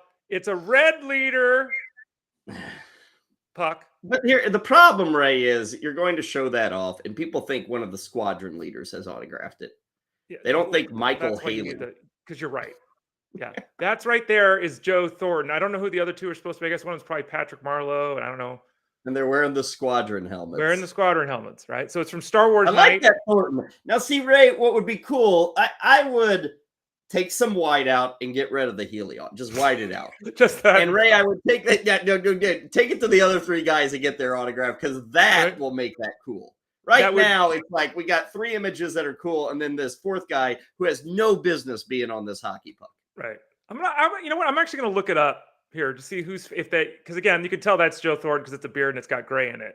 Okay. But I will. I'll look at this way while we're sitting here. But yeah, so it's my autograph Star Wars Night. Random puck, Michael Healy. Okay, pretty cool. Probably the worst of the ones you've had, though, Ray. But it was we talked about Red Squadron, Star Wars. Yeah. It fit. I know. It was just painful. It was just painful. Yeah, it was like my one last week. We talked about Todd McFarlane buying baseballs, and I had the McFarlane figure. Come on, I'm trying to fit. You should be impressed. I have the mini Millennium Falcon on my desk that you randomly. You should be impressed. I'm hitting these things pretty damn good here. We're talking. Ray, there are so many things to be impressed with you about. That's not one of them. Okay, that's not one of them. Here is something I got to be in. First off, this is I actually keep score at games. I go to a baseball game, I keep score. Right here is the Bob Carpenter baseball scorebook. Bob Carpenter is the television play-by-play voice of the Washington Nationals. He's been with them for well over a decade. Anyway, he produces these books. Big book. I think it holds like 100 games. You can get even bigger ones that hold a whole season. These are used a lot by actual broadcasters. These are sold. So anyway, I've got this book. Now, what am I going to show you? Well, the baseball playoffs started today. And if you see, what's that date? October 27th, 2011. Mm-hmm. Texas and St. Louis, 10-9. Might that be? Let me get this situated. It's hard. I know. We're all backwards. See that home run to center field in the 11th inning, Ray? Okay, I see it there. Yes, at the end. Mm-hmm. Now, see who hit it? David Freese. So this was the Freese game. I was at this game, Game 6 of the 2011 World Series against the Texas Rangers. David Freese also had the 2-run triple. This is actually at the game. I kept score. So, Ray, you got to get autographs of those three dudes. I need to get probably David Freese to autograph this. Okay. Because I got the actual scorecard of the game I was at. Jake Westbrook was the winning pitcher. Okay. So I need to get that autograph. Right. Mark Lowe was the losing pitcher. I need to get that autograph.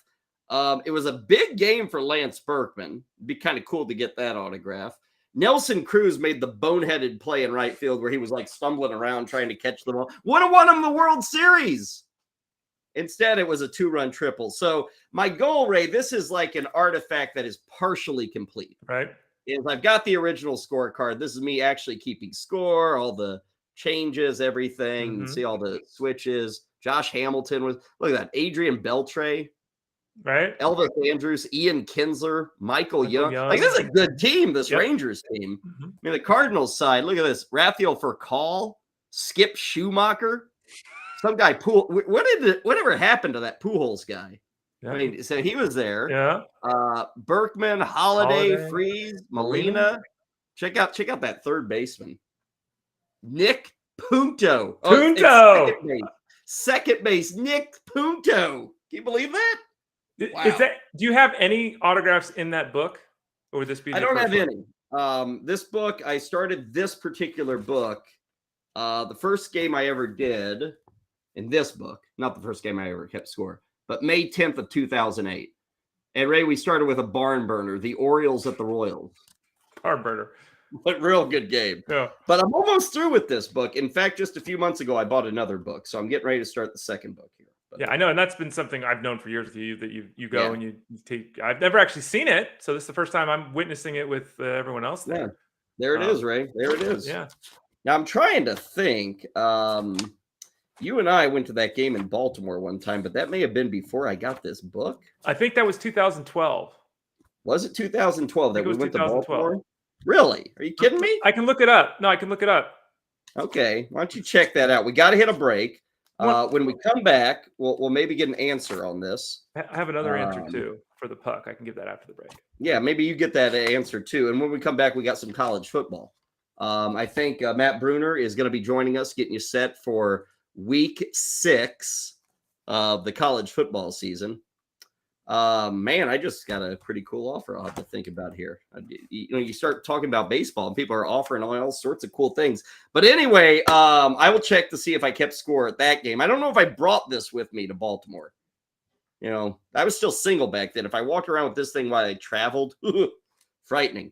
And Ray, you'll check the hockey figurines we got. Break here. Matt Bruning is up next, talking college football. We got more NFL action to discuss.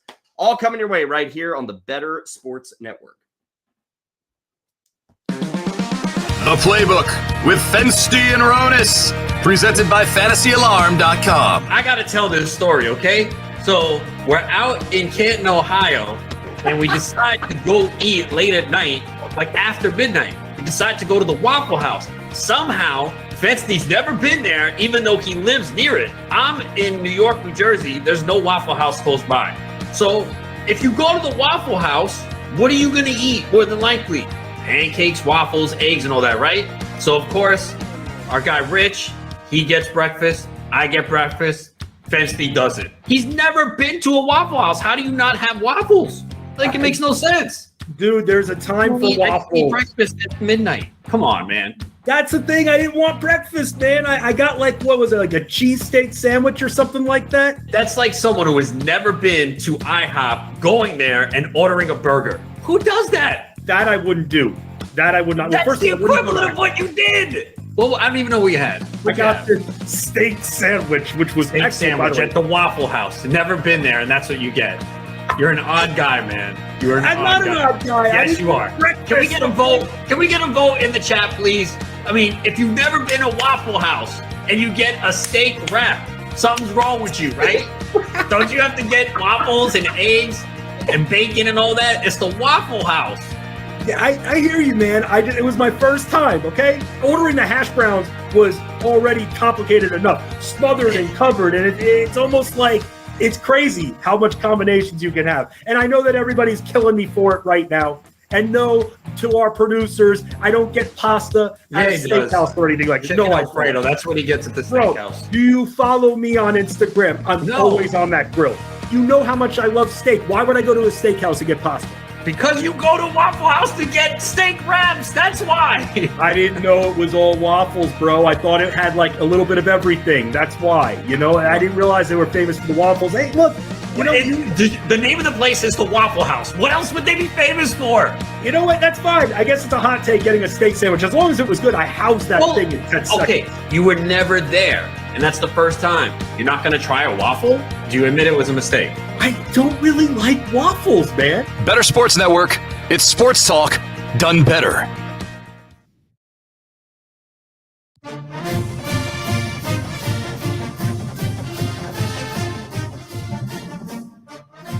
It's always lunchtime here. Now back to Kyle Elfrink and Ray Flowers.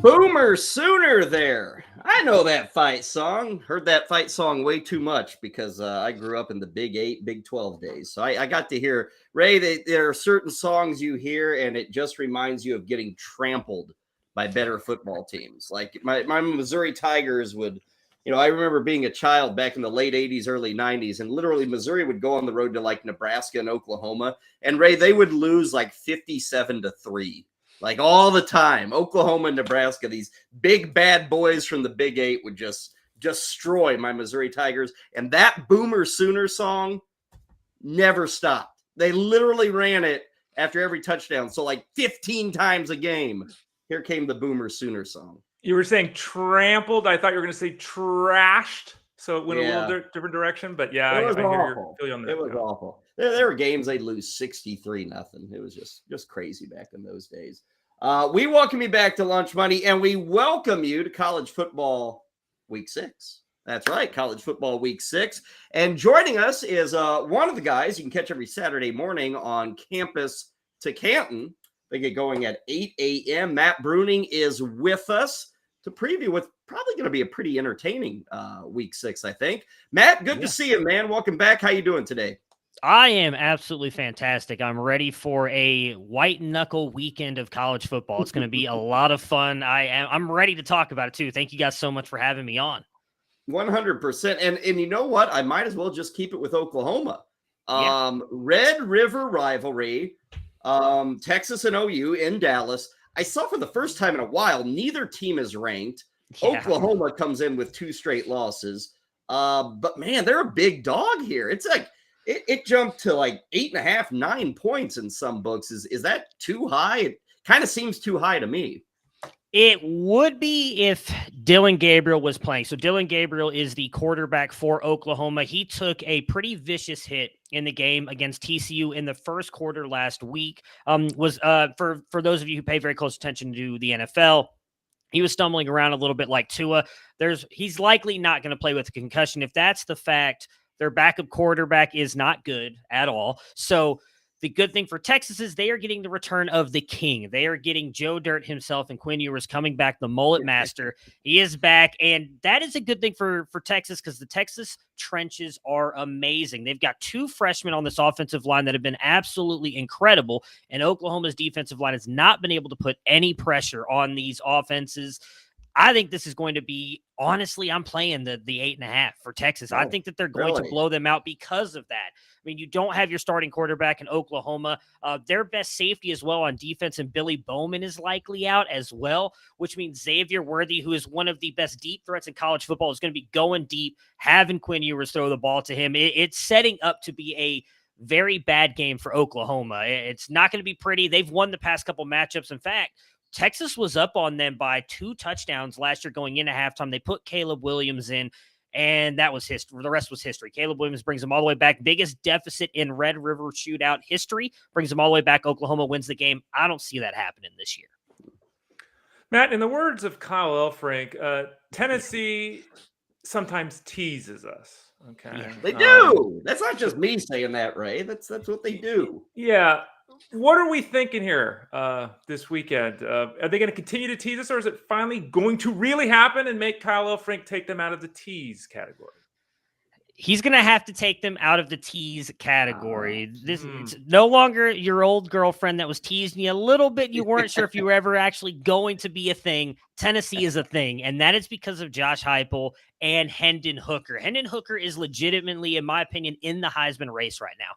He's looking for that QB moment, and this could be it against a beat-up LSU team that I think is getting a little bit more credit than they deserve. They had a weird win last week against Auburn that I personally don't think they were the better team, and I don't think they deserve to be I don't believe they deserve to be favored here. I mean, Auburn made mistakes that gave them that win, but Tennessee can score on anybody, and they score fast as well. Jaden Daniels coming into this game is beat up on LSU. They just don't have a very good offense, and on top of that, they're missing their top cornerback in Sevyn Banks. Cedric Tillman right now is projected to play for Tennessee. Definitely something to watch. We'll be talking about it on Saturday, as will the homecoming with Corey Parsons and Tom.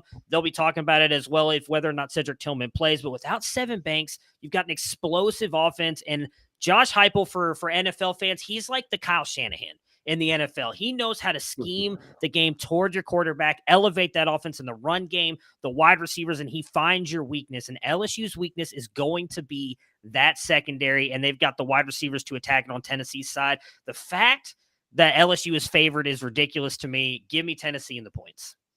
Talking some college football, obviously, with Matt Bruning.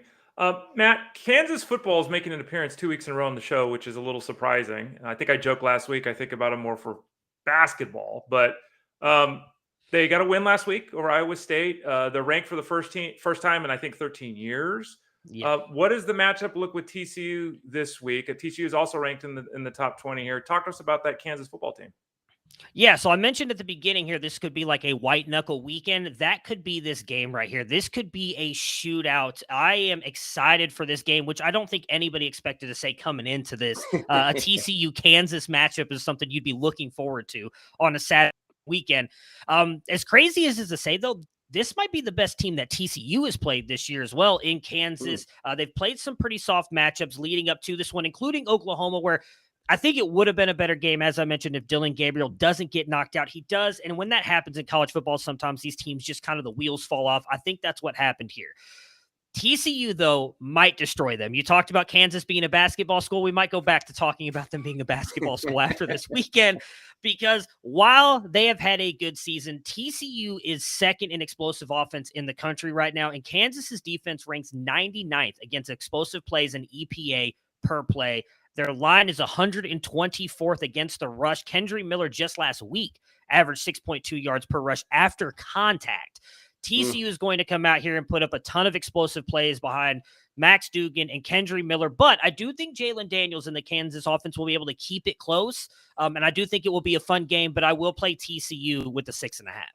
My Missouri Tiger heart breaks for the Kansas Jayhawks. That's just awful to hear. I was rooting for them last week. They almost had that upset of Georgia. I was tuned all in as soon as I saw that was a game, and I was rooting for them. You know, I was out with friends, and that was an evening game, Mizzou taking on number 1 Georgia. And it got to the fourth quarter, and so I said, oh, my God, Mizzou's up 10. We better turn the game. As soon as we turned the game on, done, finished. That's what happens, yeah. Yeah, total flip-flop. It ended up being but thankfully, the party still went on. So, yeah, that is a good thing, yeah. Got to ask you about Ohio State. They're a very good team, 1, 2, 3 in everybody's rankings. They're on the road at Michigan State, and they are a huge favorite, Matt. This is almost 4 touchdowns. I know Ohio State is good. Is Michigan State that bad to be a 4-touchdown underdog at home?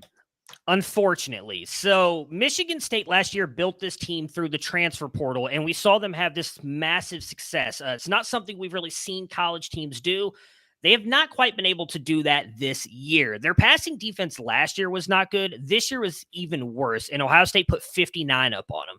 C.J. Stroud's first year as a starter, offense still trying to learn how to click. Now you've got Emeka Egbuka, who's firing on all cylinders. So is Marvin Harrison Jr., the son of Marvin Harrison, Hall of Fame wide receiver. You've got Mayan Williams back there, who's being absolutely fantastic as the backup running back, and they're likely going to get Travion Henderson back this week, who is, in my opinion, one of the best running backs in all of college football. Michigan State's offense can't move the ball through the air, and Ohio State's defense has really stepped it up, being one of the worst ranked defenses last year to up to top 3. So I don't think that Michigan State will be able to put points up to keep up with Ohio State's explosive offense, and it's going to probably get bad fairly early. I think Ohio State, I don't know that they cover. It's really hard to say that some team will get, I think it's 26.5 now. Like, that's really hard to bet for a team to take that, but I would not be surprised. I think they beat them 59 to 14 last year. So they definitely covered it then. And I think they can here, but I wouldn't bet it. Matt Bruning of Campus to Canton joining us here on Lunch Money. We have primetime football on Saturday night on CBS, which is a somewhat rare occurrence, Matt. And we've got number 1 Alabama hosting Texas A&M. Tide are big favorites in this game. So talk to us a little bit about the matchup. And also fill us in on we've got to know the answer to the question. What side are you taking with the Jimbo Fisher, Nick Saban handshake debate? Is it going to happen? Or is it not going to happen? That's got to be a prop, right? That's got to be available to bet somewhere. If it is, I think I'm staying away from it because I really don't know which way to go on that. I mean, Nick Saban, I feel like whatever deal he made with the devil to be as successful as he is, because there's no one that's this successful in life, I feel like he wants to shake everybody's hand after he completely destroys you, which I think is going to happen this weekend. The big question will be, will Jimbo Fisher be man enough to walk across the field and shake his hand after everything? For those of you who don't know, there's been massive fireworks in this rivalry just this year as Nick Saban in a talk with boosters that he didn't realize was being filmed talked about how Texas A&M has practically bought their entire recruiting class last year, at which Jimbo Fisher came out in jeans about an hour later and talked about that's false. We didn't do this and that. So there's a lot of fireworks here. While they were able to upset Alabama at home in College Station last year, Zach Calzada blacked out and had the game of his life. He's not a quarterback that I think is very good, and he won't be there. Now they've got Haynes King, who turns the ball over, it feels like, every fourth or fifth pass. That's not good against a really good Alabama defense. Alabama's run defense is ranked 4th in limiting explosive plays, which is really all Texas A&M has is Devin Achane. And they're 3rd in offensive line yards. They're 4th in stuff rate. Their defense is legitimately good against the run, and that's all Texas A&M has. Haynes King is not a good passer. While I said the same thing with Ohio State, I don't think I played numbers this big. I actually feel comfortable playing the 24. Even if Bryce Young doesn't play in this one, the starting quarterback for Alabama, who had a shoulder injury last week, sat the entire second half. They played Jalen Milroe, who is a backup, but he is so talented using his legs as well, and Nick Saban's had a week to prepare. Nobody knows if Bryce Young's playing or not. Nick Saban knows. They've either game planned to have Bryce Young out there or Jalen Milroe. Regardless, they are one of the best teams in college football. I'm playing Bama with the 24 against the Aggies. And I'll say I will take the prop bet that they shake hands because I don't think Jimbo Fisher wants to be called out on that if he just decides to walk off the field. Yeah, and you hope you get a handshake if you get defeated by 35 points. You hope you get a handshake. You got to love it. In the NFL, you lose Jonathan Taylor and you got to bring in Phillip Lindsay off the practice squad. At Alabama, you just bring in another 5-star recruit. No matter which position gets injured, it's just bring on another guy. Matt, before we let you go, is there an upset special tomorrow? Is there any game out there, whether straight up, spread, whatever, something you think the bookies are missing? UNC at Miami. I know that North Carolina has a bad pass defense, but Miami's being favored by 3.5 here, and I don't get it. Miami's defense right now, their explosive rate is ranked as 2.2, which is 110th in the nation. Just for those of you who know, there's only 120 college teams in there, so that's really bad. Now, they do rank about in the middle of the pack at 50 in pass success rate, but Drake May is one of the up-and-coming quarterbacks in college football. He's extremely talented throwing the ball behind a poor offensive line as well. Miami is getting their top cornerback back, so I do expect them to take a little bit of a step forward. The difference is Miami's offense is horrible. They are one of the worst, in my opinion, in all of college football. There still are out their top 2 wide receivers in George and Restrepo, and their top quarterback, who was considered a NFL draft pick, and Tyler Van Dyke, was benched a week ago. Now, they did get a bye this week. Maybe he's good to go, but I would not be surprised if he's benched again. The money line here, I'm taking UNC. I think that they pull the upset and get the win here. I think it's an easy bet. I don't know why Miami's favored. I think it's just because Mario Cristobal is the coach and the name of the school. But give me North Carolina to win this outright. Going to be a fun week 6. A lot of early action, too. Kind of maybe the better game here on the early side of the slate. Matt Bruning and crew will be getting you set for it right here on the Bettor Sports Network tomorrow morning starting at 8 a.m. And then we got really college football coverage leading up to kickoff. So if you are interested in that side, wagering, maybe just Heisman talk, the games, whatever you want to know about it, they will get you covered tomorrow morning. Matt, a pleasure, man. Good to see you. Thanks for joining us on Lunch Money. And we always have to ask our guests, since this is Lunch Money, what was for lunch today? I actually haven't had lunch yet. I just finished work. I'm about to take my kids to McDonald's. Actually, they're all excited. They're staring at me like, "Dad, hurry up!" So I got you. Hey, I got a kid too. I'm not going to get in the way of the Happy Meal. You go out there, take care of the Happy Meal, take care of those kids, and have a good weekend. Okay, Matt. You guys as well. Thank you so much. Matt Bruning joining us here, talking a little college football as we get you set for the weekend to come here on Lunch Money. Ray, it is about halfway through, I guess, the college football season, and so these matchups are picking up. Having a little fun with the college football, yet we still can't get Ray to care about anything but Stanford and Cal. That's it. Much. And they suck, by the way, Ray. Those two teams are no good. Often do, yeah. Quick update, Kyle Pitts. We got an update here. He's out for week 5. It's not a flip of that script. But what do we got here on Kyle Pitts? Yeah, we've got a report that Arthur Smith, head coach of the Falcons, basically said that though he is out this week, Kyle Pitts will not likely miss long-term with this hamstring injury. What does that mean? Does long-term mean he's playing next week? We don't know, but it doesn't sound like he blew it out, didn't blow a tire. It's not going to be out for months and surgery or anything like that. So it's positive news, though, without a direct time frame. Okay, let's take a breather here. On the flip side, we still have another handful of NFL games to break down for Sunday. We've also got to get you our lunch hunch. We got to tell you what we got planned for the weekend. We got picks against the spread. It's going to be a busy final 40 minutes or so. If you've got questions, by all means, send them to us in the chat room. If you're having fun with what we're doing today, hit that fun button. Enjoy things there. Check out the new website, bettorsportsnetwork.com. We've got, what do they call it, Ray? We got swag now? Is that what we're selling over there? That's what they call it. So the swag. Now, speaking of swag, Ray, what the hell are you wearing today? What is this? It's a tie-dye shirt. Homemade tie-dye shirt. Get away from Was this from like Vacation Bible School back in the 70s or what? This was made with my niece and nephew 2 years ago. Oh. So this is homemade. A heart? Yeah, this one's a heart. I actually have one with the Dexter, my cat. So there's an orange cat with eyeballs. Myriad of designs. I don't remember who made this one. We kind of all interchanged. I don't know if it's my niece or my nephew. But yeah, so it's a homemade tie-dye shirt. Speaking of shirts, by the way, I did find out who was on the puck. Would you like to hear that? Yeah, fire away. Who was on that? Yeah, so the puck we were talking about, I mentioned that because it also was on a T-shirt. I have the T-shirt up in the drawer. I could have gone and looked, but I was able to find the T-shirt just to, if people missed it. It's a shark puck from San Jose Sharks, obviously, from Star Wars Night. That is Joe Thornton here, as we anticipated. The other two are Joe Pavelski and then Logan Couture. So it's Thornton, Pavelski, and Couture on this puck. Kyle suggested I get rid of Michael Healy's autograph. Yeah, that puck will be worth a damn, Ray, if you get rid of the original autograph and get the other three guys to autograph it. That would be a really cool collectible. You're right about that. Yeah. I think you absolutely need to think about that. Now, I was also charged with some homework. Check it out, Ray. July, 23rd, 2011, Angels at Baltimore. This is the game you and I attended. Check out that weather. You see the weather there? Yes, I remember. 102 degrees. And folks, that was 7 o'clock? 7:15, Saturday night. Yes. And I stood up in like the fourth inning and said, how do you live in this or something, right? Because it's like, this is...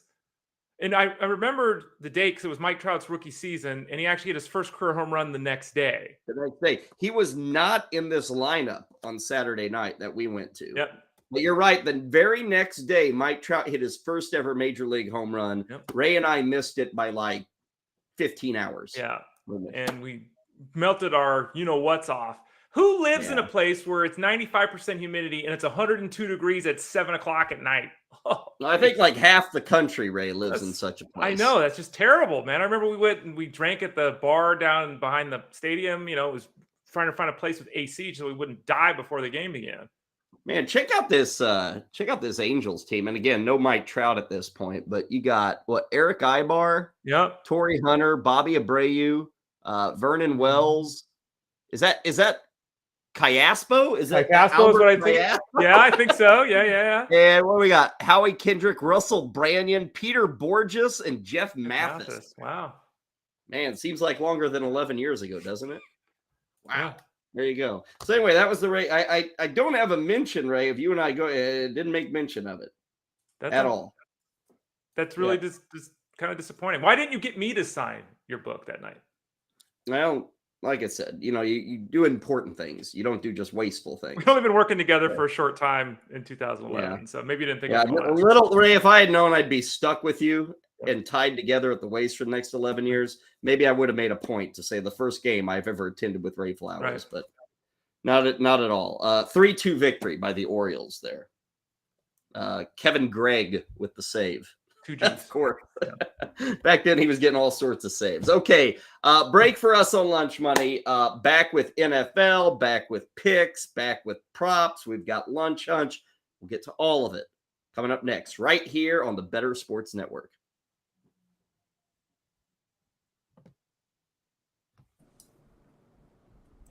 Good afternoon, bettors. It's Duke, back and better than ever. Presented to you, as always, by fantasyguru.com. Welcome back to Duke's Den, where I try to make you money one bet at a time. Thank you, as always, for tuning in to Lunch Money. Happy Friday to you. Hopefully you guys get the weekend kicked off with a fun Friday night. But before we do that, let's talk a little NFL and college football. Gave you one bet last hour. That was the Las Vegas Raiders plus 7.5. That half being key over on FanDuel against the Chiefs. But let's talk Survivor. It's a big week for Survivor. Number one, if you're still in it, congratulations. We, the staff at Fantasy Guru, still have one entry left in the Circa Survivor contest, down to, I want to say, like 1,200 teams from 6,500. It's been an absolutely bonkers year. Some chalk has gone down. Some questionable picks have been popular for some reason. Those have gone down as well. So we've cut the field, by essentially 80%. Now we're battling the rest, and we're trying to figure out where the chalk is going to lie. So let's talk through a few of these different games here if you're still in a Survivor contest. Number one, we do have the Packers as 8-point favorites in London. I don't like using the London game in Survivor, regardless of who is involved. Travel, food's an issue, different routines. These guys are routine animals. Look, if anything, I'd be on the Giants +8 just because of the weirdness and Daniel Jones's running ability. I'm not taking the Packers in Survivor. So where is the ownership going to fall? Bills are the biggest favorite on the board. They're 2 touchdown favorites over the Steelers. Sure, the Bills are going to win, right? In our contest specifically, and it might be the same for yours, the Thanksgiving short week and Christmas week are their own individual weeks as well. With how many people are left, we assume we're probably going to get to Thanksgiving, maybe not Christmas, but the Bills are essentially our pick from 6 teams for that game. So we're trying to save them. So let's eliminate the Bills. I think the chalk is going to be the Bucs as 8.5-point home favorites here to the Falcons. Now, the reason why I don't want the Bucs is, number one, the Bucs are a decent enough team. Divisional game. Tom Brady's going through all of his personal issues here. He did look better with Mike Evans last week, and we all know Tom Brady angry is probably a guy you don't want to mess with. But if you know anybody who's been through a divorce, it's the messiest thing in the entire world. I'm wondering if he's distracted. I want to avoid this chalk, hope they lose. The Vikings are an option, but how about the Jaguars as 7-point home favorites against the Texans, who are probably the worst team in the league? When are you ever going to use the Jaguars again? Never. Same thing with the Vikings at home against the Bears. Now, 2 college football bets I want to give you, then we'll get out of here. Number one, Florida, I think, rolls over Missouri. Big letdown spot for Missouri, but this Florida defense gives up points. I'm going over 53.5. Next, you have to find the right side of this number. It's 7 in a lot of places, but I have seen some 6.5s.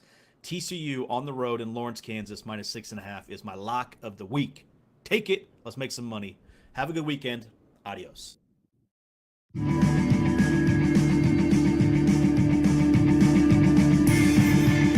It's always lunchtime here. Now back to Kyle Elfrink and Ray Flowers. It appears, Ray, we got our first final of baseball's postseason, 2-1. What a baseball playoff score! 2-1 Cleveland over Tampa today, huh? Yeah, we talked about this yesterday, right on the show, how these two teams are kind of small ball, and that's the way this game played out. Though it was 2 big flies that accounted for all the runs. McClanahan pitched well, Bieber pitched better, and Clase came in at the end, and no one seems to be able to hit that guy this year. I shouldn't complain, Ray, because that game took 2 hours and 20 minutes. Pretty well. That's a quick one. None of that 4-hour postseason stuff to begin this October. So Cleveland wins it. So my bet, I had Tampa as an underdog straight up win for today. +105. I lose. The bet is done. Phillies and Cardinals just underway into the second inning. No score there. Seattle and Toronto, they get going at 4 o'clock. San Diego and the Mets, they're later tonight at 8 o'clock. Ray, speaking of bets, it is time for our lunch hunch here on Lunch Money. What is your lunch hunch? I got rid of baseball for the day. Maybe I'll go back to it here when we get back to next week. My lunch hunch today, +800. So I'm going in the Kyle Elfrink zone now with a big number. +800 for 20+ catches for CeeDee Lamb and Cooper Kupp. Ugh. Sounds bananas. Yeah, it's a little bananas. Sounds A little bananas there, Ray. Lamb has averaged 10 targets and 7 receptions each of the last 3 games. Kupp has 11 catches, in 3 of his 4 games, and is averaging 10.5. So if Kupp does a normal Kupp and we get the normal rush Lamb thing, we're at 17.5. That's just the normal for the two of them, based upon the average. We saw last week Cup with 14 catches. Again, it's a hunch. It's plus 800, but I don't think, as crazy as that number sounds, that it's impossible to get to it. I'm actually going to beat you, Ray, with a plus 1,000. All right. Most home runs in the Blue Jays Seattle series. Okay. I'm going Teoscar Hernandez, Ray, plus 1,000. Only from those two teams. Right. Now, I will challenge you, Mr. Ray Flowers, and I know you're not a wagerer as such, but you are a guy who knows baseball. You do understand that. This is no longer available. I saw it yesterday, but the games have started, so this is no longer available. Okay. But, Ray, guess who? And again, I'm taking Teoscar Hernandez, most home runs, plus 1,000 in that series, just for the 3 games. But, Ray, if you take all these wild card series going on this weekend, guess who is the Vegas top pick, the favorite for most home runs this weekend? And there's a lot that you have to think about. Who's getting 3 games, who's getting 2 games, where are they playing, pitching matchups, a lot of aces on the hill. But, Ray, I probably could have guessed 10 names. Oh, it's and I wouldn't have guessed this guy. I really wouldn't have. So do you have anybody you feel good about that you think would be the Vegas odds maker favorite for home runs this weekend? Out of all 8 teams, who would hit the most home runs? I think you could say Schwarber because of his home run total, right? But you said it's not obvious. He was like 7th. And remember, St. Louis is kind of a bad ballpark for hitting. But I think he was 7th or so. You don't want to pick Padres because they're theoretically facing Scherzer and DeGrom. We wouldn't pick anyone from the Rays and Guardians. I don't think anyone would pick Jose Ramirez. I don't think. Boy, I'll be stunned if you get this. Okay. How about all of baseball? Shocking. Eugenio Suarez. He was tied for 2nd. Good call. His teammate, not Julio Rodriguez, Cal Riley. Wow.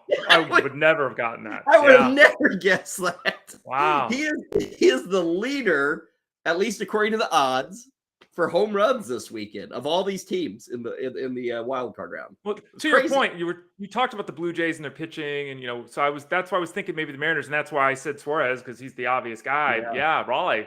Wow. Did he have 20 this year? Yeah, I don't think he did. Did he get to 20? Okay, so makes a little bit. I mean, I could even tell people it's a catcher. Yeah. And I don't know that they would have gotten Cal Riley of the Mariners. JT Realmuto? Yeah, probably wouldn't have. Kind of a stretch there. Okay, let's get back to the action, Ray, as we get people set for week 5. And before we dig into a few more of these games, big news today. Kyle Pitts is out. Not going to be playing. I saw Frank Reich says that they think Jonathan Taylor could be back for week 6. So that's good news there. Rashad Bateman, DNP. I haven't seen anything on the Dolphins, Ray, with Tyreek Hill and this quad injury. But we should tell people it's probably 50-50 for Tyreek Hill. It's not looking good for Keenan Allen, not looking good for Michael Thomas. So all those guys would be question marks. I guess there's a slight chance of David Montgomery being out here for the Bears, very slight. I'm trying to think anything else. Let's see. Lazard is not on the latest injury report, so he's in the clear. Brian Robinson practiced today. I would suspect, Ray, he's probably out there. I wouldn't get too excited. Maybe it's 7-8 touches. Is that kind of where you would put it for Robinson? I think that's fair if he's out there. It's still possible he's not, but I think that is fair. We talked a lot about Gibson and how his roles kind of receded. J.D. McKissick's seeing a little bit more work on the ground too. So I think that's a fair number. But yeah, as much as you could be excited about Robinson and believe he takes over this job, you can't be playing him this week. It's just not going to happen this week. If we get any other mentions, any other reports, we'll make sure to pass them along here in our final hour. But again, stick around. Corey Nando and friends, they will get all these reports. They start to come in usually about 3-4 o'clock. So you'll start to get all that information right here on BSN. Let's go back to the games, Ray. Chargers, Cleveland. We talked about Keenan Allen. Not looking really good here. Chargers, a 2-point favorite. So we got a relatively tight game here. Big over-under, at least for this year's NFL. 47.5 is the mark.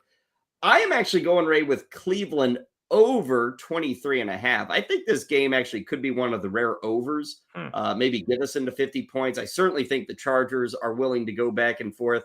And I think the Browns may be willing to do that. We're due a big Kareem Hunt game.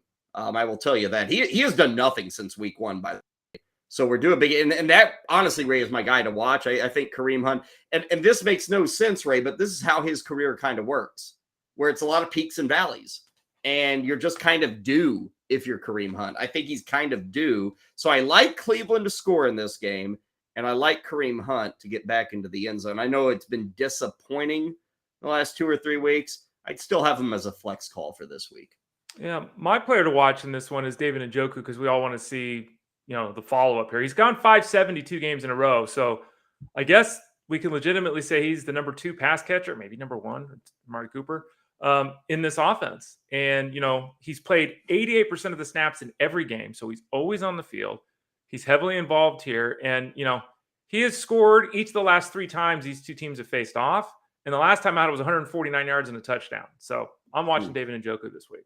What's your favorite prop before we get to our faded players? Yeah. What's the prop you like? My prop is Justin Herbert over 274.5 passing yards. He's gone 275 in 3 of 4 games this year. He's averaging over 300 this season. Cleveland does have solid numbers against the pass, but that's because they face Mayfield, Flacco, Trubisky, Mariota, which is laughably bad group. So Justin Herbert, a little more of a challenge this weekend. Yeah, a little bit more of a challenge. So over 274.5 for Herbert. Yeah, that's still a big number. I still kind of hesitate a bit. And God knows, we may wake up on Sunday and the wind's howling at 20 miles. That stuff seems to always happen in Cleveland. So that could change. I don't dislike the prop, but Ray, I kind of dislike one of the options. Now, again, Keenan Allen not looking good. Ray, I guess we've been down this road. Joshua Palmer, 2 weeks ago, I'm starting him. A week ago, I'm starting him. I've got him in the league this week, Ray, and I'm probably not starting him. I'm probably going Tony Pollard over Joshua Palmer. It just hadn't happened. And I thought it would. I said this earlier in the week. The situation's working out well. The other receivers are injured. Joshua Palmer's getting a chance. He's not taking advantage of it. So I'll fade him this week again. And again, it looks like he'll have a chance to succeed against the Browns. My player to fade is Josh Palmer. The ankle was an issue. He didn't play his normal snap rate last week, but he was still on the field, played 56 snaps, caught 1 pass. Opportunity has been there. It's been a so-so response for him given that opportunity. I feel like I've said this a few times. Watchability of 2 on this one. I'm going 3. A little higher. I'll go 3. Okay. What has you slightly enticed? I just like the Chargers offense, and I'm a huge Nick Chubb guy. And I love the clash of a brilliant uniform on the Chargers side and a horrendous uniform on the Browns side. Yeah, these don't work well on TV together. Yeah, they're not going to look all that sharp. Let's go to Seattle and New Orleans, down to the Mercedes-Benz Superdome. Let's make sure I get the advertising and marketing correct. Saints are favored by 5.5, despite it looks like Andy Dalton still being their quarterback. Over under is at 46. Moneyline has the Seahawks plus 190, the Saints minus 225. I'm not saying they'd be hugely impressive wins, Ray, but to think Seattle back-to-back road wins, if they can do it, against Detroit, New Orleans, that would be a surprise. If they come out of this game with a win, Ray, following the win of last week, they had the win in week 1 against Denver. I would be really surprised by the start from the Seahawks. I still don't think they're all that good.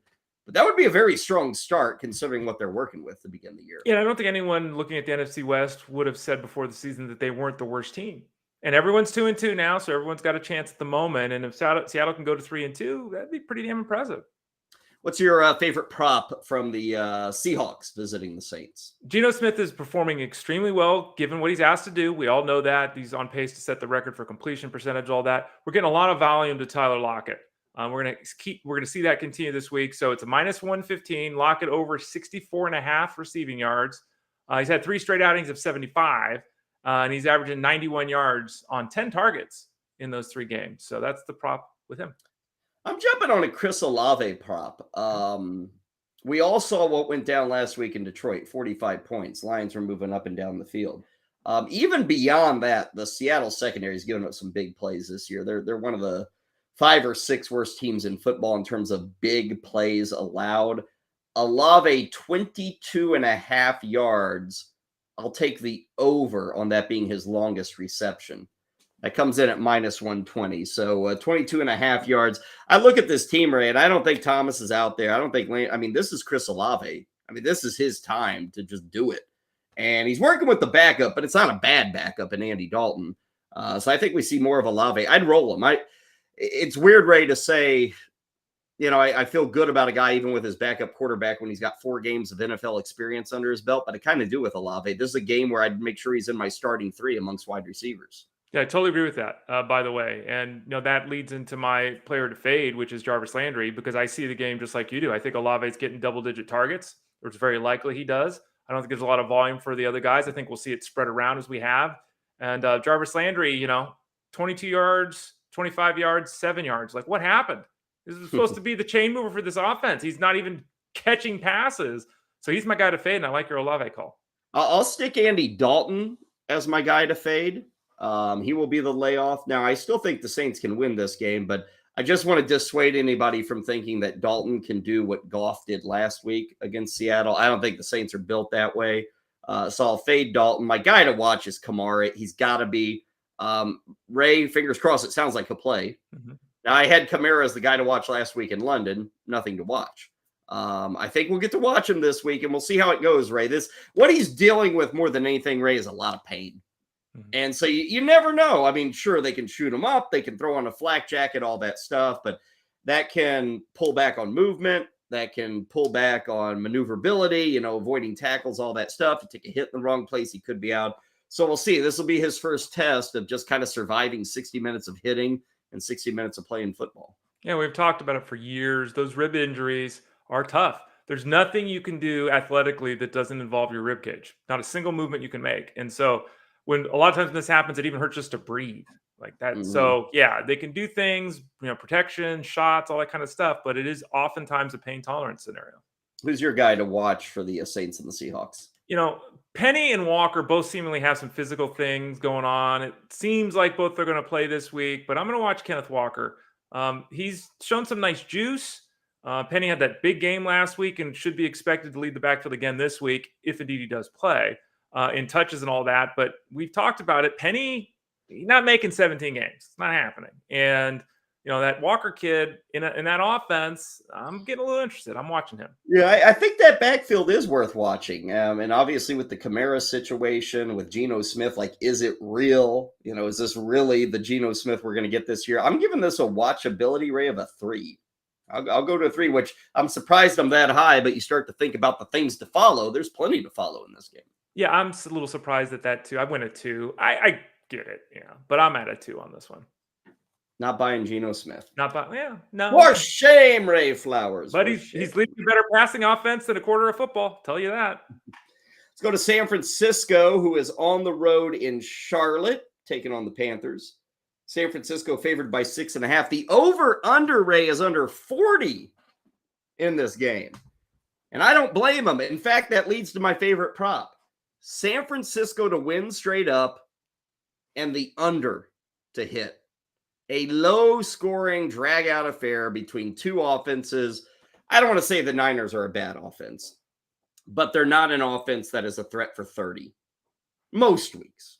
I don't think they're a threat for 30 this week. Short week. They got to go all the way to the East Coast after the Monday night game. So they may come out slow. I would expect them to come out slow.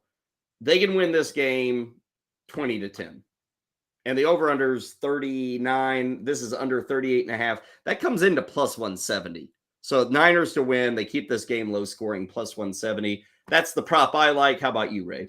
I agree with you. Low scoring is likely to be what we see, but there still are offensive pieces to exploit here. And one of them is Deebo Samuel.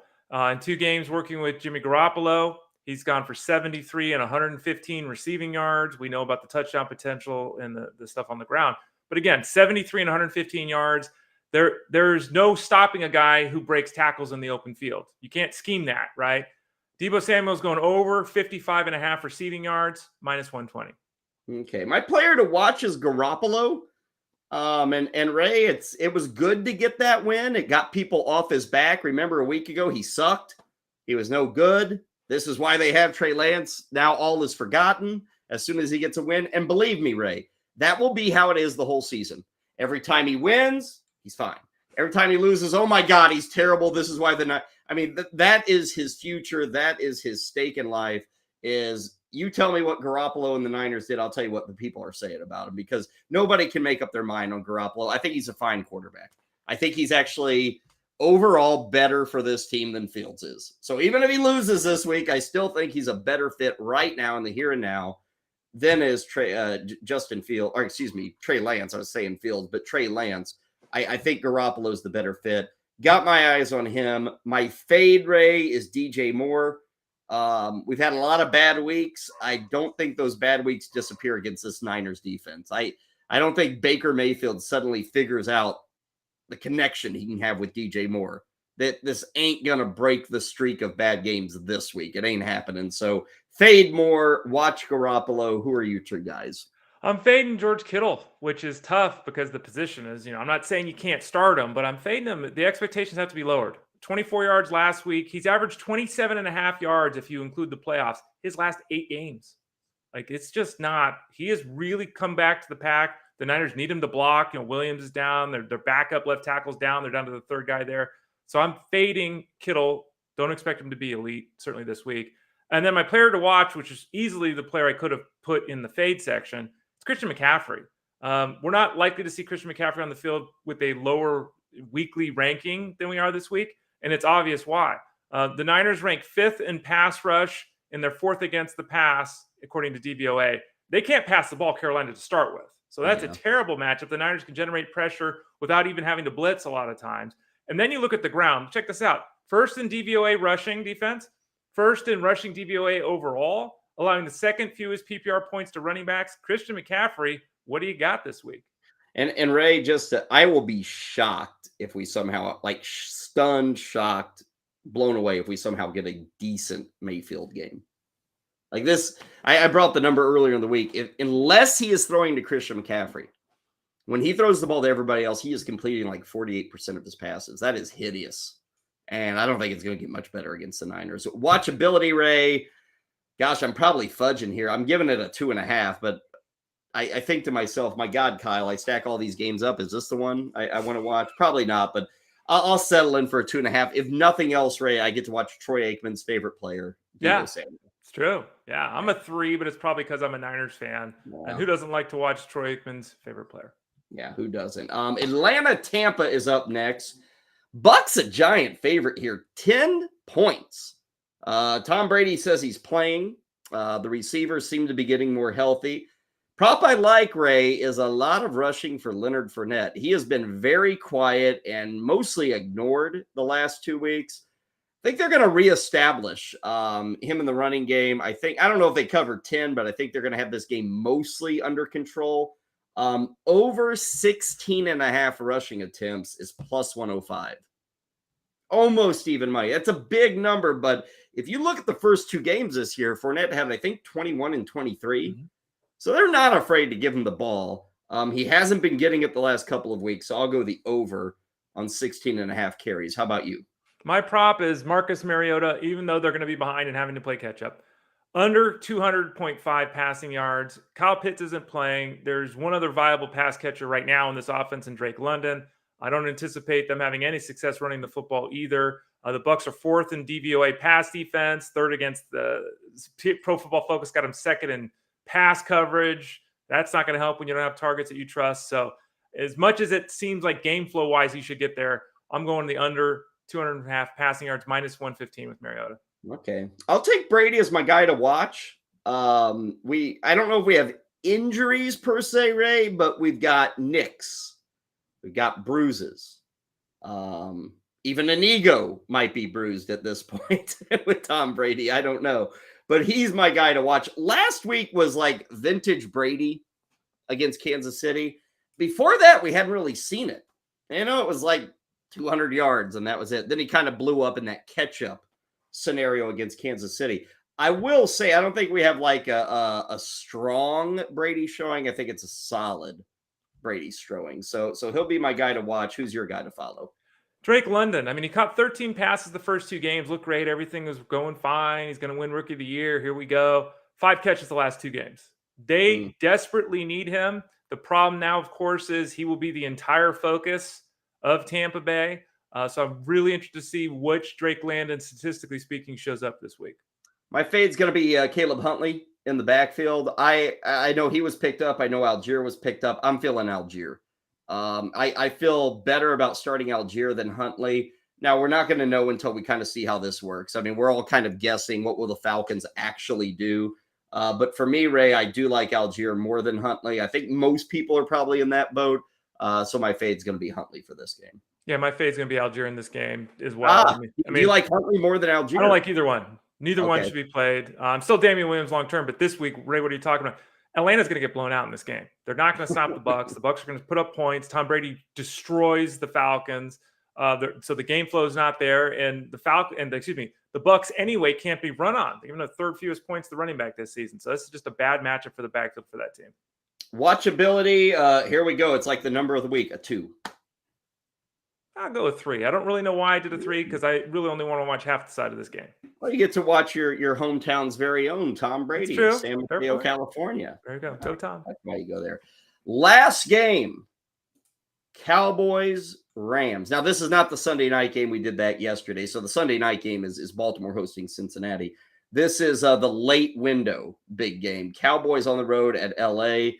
Ray, despite kind of the negativity surrounding the Rams, they're a 5.5-point favorite here. But despite both these offenses, seemingly we think they're good offenses. Over-under is 43, Ray. Pretty low number when you think Cowboys and Rams. Now, you do have Cooper Rush, so you don't have Dak Prescott, but as we've seen, Rush has been fine. I will say Rush, Ray, is kind of my fade here. I think the magic fades off. It's not going to be hideous. It's not going to be bad. He's not an imposter, nothing like that.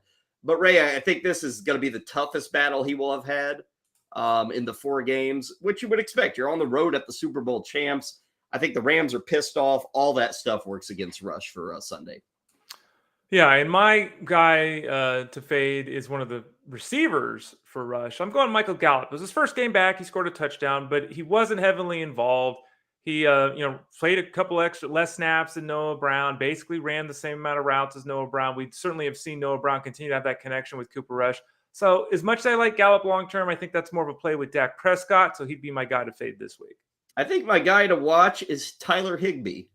How legitimate is the idea of him being the second option in this offense?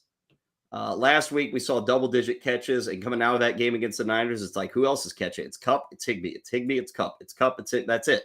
Nobody else is stepping up. So let's see if it continues this week. So Higbee's my guy to watch. Who's yours? My guy to watch is Ben Skoranek. He plays all the snaps. He runs all the routes. He's out there all the time. Doesn't get anything. And they keep saying they want to get Robinson involved. He's not separating from the defense. They're not getting him involved. They keep saying at some point, second receiver's got to catch a ball. You can't be an upper division team if you have one guy catching passes. To your point about Tyler Higbee, Ben Skoranek is a guy I'm going to watch this week. Favorite prop, and I'm a sucker for these kind of things, right? I kind of said it with Kareem Hunter. When a guy is so quiet or is coming off a quiet game and he's not supposed to be that quiet, I am a believer in, the squeaky wheel getting the grease, if you will. And he hasn't been squeaking about it. But Tony Pollard, last week was a disaster. This week, the over-under for total yards is 48.5.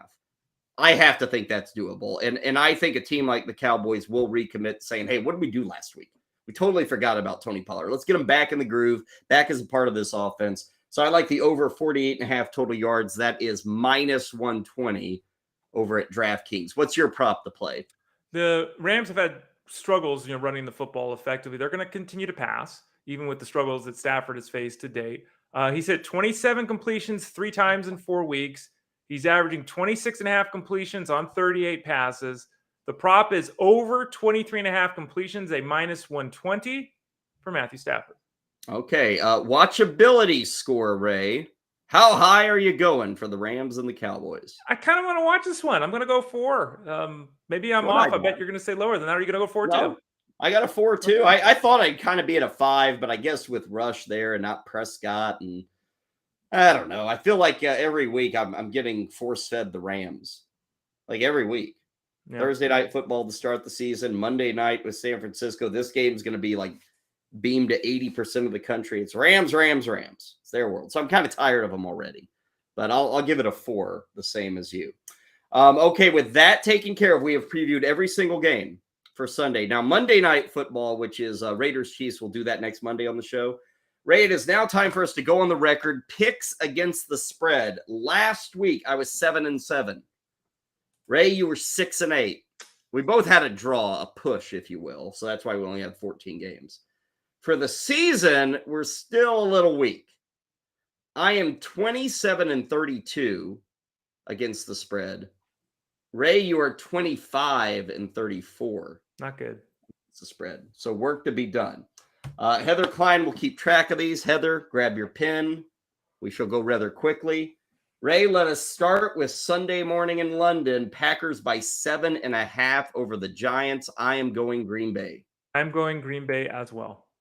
Another 7.5 number. Minnesota favored by 7.5 against the Bears.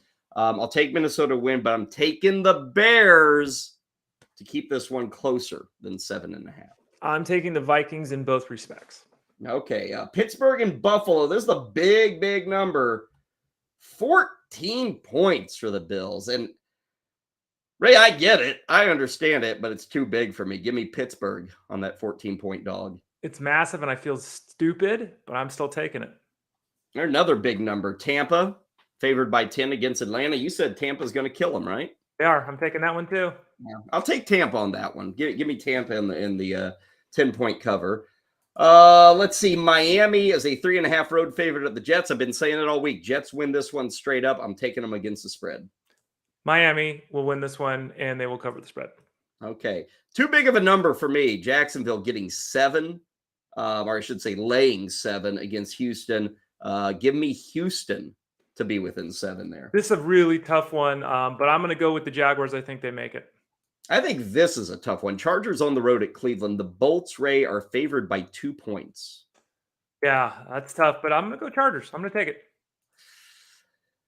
I'll go Browns. Got the home advantage. Maybe no Keenan Allen. Detroit at New England. Patriots favored by 3. I will take Detroit to keep that one close, if not outright win. Goff doesn't play well on the road. They're still dealing with some things. Patriots. Commanders are a 2-point dog at home against Tennessee. You going with the favored Titans or the underdog Commanders? Watson is out this week. Not that that's the reason, but I'm going with the Titans. Yeah, I'm going with the Titans too. Seahawks are a 5.5-point dog at New Orleans. I don't know which way to go on this. The Seahawks keep surprising me. I guess I'll go with the surprise. Give me Seattle. Shocker of shockers. Jameis Winston is out this week. So is Michael Thomas, just announced. I'm going Seattle. San Francisco, we talked about their game with Carolina. I think this one is so low scoring, Ray, that Carolina actually keeps it rather tight. It's a 6.5-point spread. I'll take the Panthers. I mean, they played really well last week against the Rams. They're the better team. I'm going the Niners. Philly is at Arizona. Philly favored by 5. I've been calling for the Cardinals to win it straight up. I'm not changing my tune. Give me Arizona. You should have changed your tune and gone with the Eagles like I am. Dallas visiting the Rams. Ram favored by 5.5. I'll take LA. I will as well. The Rams. Got that Sunday night game, and we just got some news, Ray. Rashad Bateman is out, right? He is. He's out this week for the Ravens, so I guess it's Devin Duvernay season. Well, so this number may change. Right now, the Ravens are favored by 3.5. I'll go Cincinnati, Ray, and we'll treat the number 3.5. I'm going Cincinnati here. I will go Cincinnati as well. And then Monday Night Football, Chiefs are favored by 7. I think the Raiders put up a fight here. I think everybody's just thinking the Chiefs will cakewalk. They always get big numbers like this at home. They often miss the big numbers. So I will take the Raiders as a 7-point underdog. I often do miss the big numbers, but I'm still going to go with the Chiefs in this one. Okay, those are the picks. That is going on the record with Ray Flowers and myself. Finally, our dessert to go today. Ray, deja vu. Mm-hmm. What is it? They're actually studying this. They're trying to figure out. Ray does believe in deja vu, correct? Correct, I do, yes. Yeah, and I do as well. So this is one of those weird, eerie things that Ray and I actually agree on. Ray, the latest studies as to what is going on, they believe that when deja vu happens, they think this is driven by the fact that things look similar. Like if you walk down a hospital corridor, this is the example they give, like the way things are situated is very normal from room to room, and they think your memory is just having conflicting memories of where you were when you were. You see the same general layout, and you start to think you've been in that situation before. We're confused, they say. But what happens if you have the memory and then you have the event? That's something we need to look at, because that happens to me. I think about it, and then it happens in the future. I often get one when I'm talking with people like you. I've been doing this for 12 years. Deja vu, deja vu. We'll see you on Monday.